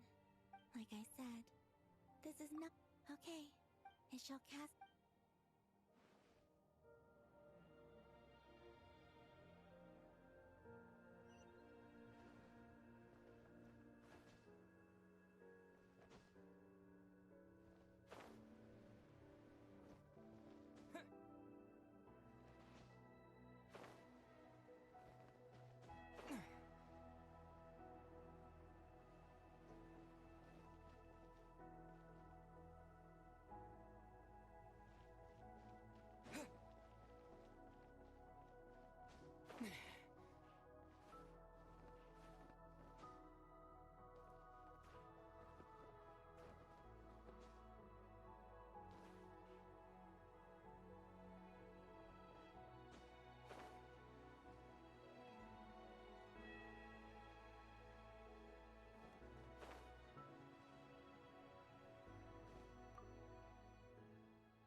to Jean, acting Grand Master of the Knights of Favonius. This preamble is such a pain to write. It's probably high time we got rid of this acting business. I trust that Dern has updated you all on recent events. Hope we didn't worry you too much. The good news is, we managed to come together and put a stop to the Doctor's evil schemes. With that, I think it's safe to say that Notcry is finally out of the woods. As for the Fatui, not counting the Damselette, aka the Moon Goddess, who has left their organization, we found ourselves allied in this instance with both the Knave and Marionette. May she rest in peace. As ever, we find ourselves better off for making friends rather than enemies. But until we can ascertain the Tsaritsa's true intentions, the future remains uncertain. In a short while... Wait. How am I meant to surprise everyone if I tell them in the letter that I'm heading home? That would be a huge waste. Okay, got it. I will begin sending the expeditionary team back home in waves. I'm sure they'll be able to answer any questions you still have. I hope they won't gloss over the details of my many heroic deeds. But if they do, I'm sure it'll be because they're just too exhausted from the long journey. I think of Mondstadt daily. Please give everyone my best regards. P.S. The honorary knight went above and beyond this time. Are there any other honors we can give him? I'll leave it with you. P.P.S. Please be extra nice to Klee for the foreseeable future. I cashed in on the last favor that the Hexen Circle owed us, so we need to earn some more goodwill. If there's any serious problems, feel free to stick me in solitary confinement when I get back. I'll do the time for her. Whew. And that, as they say, is all she wrote. End of an era. And with the moon shining down brighter than ever, I think everyone is going to sleep well tonight.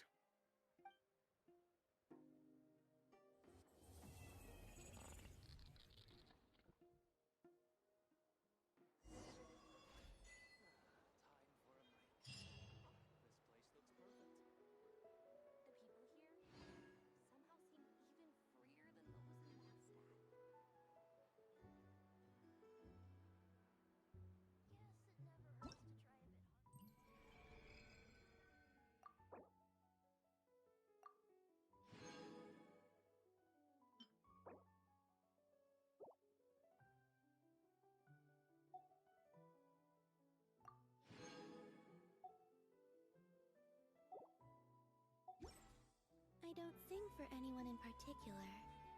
Still, if someone stops to listen, I hope it provides a moment of peace all the same.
plan. So, crash it then! Change of plan. Press the advantage! Fall in! Light compels you. So, change of plan. While the light shines bright. So, divine light, shield them!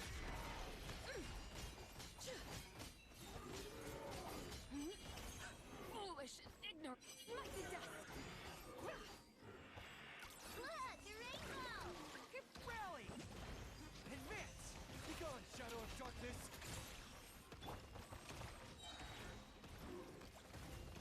The sky clears, the glaze moon shines!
I used to take long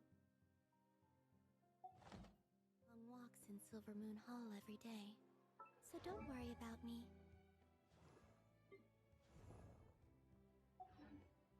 I can keep up.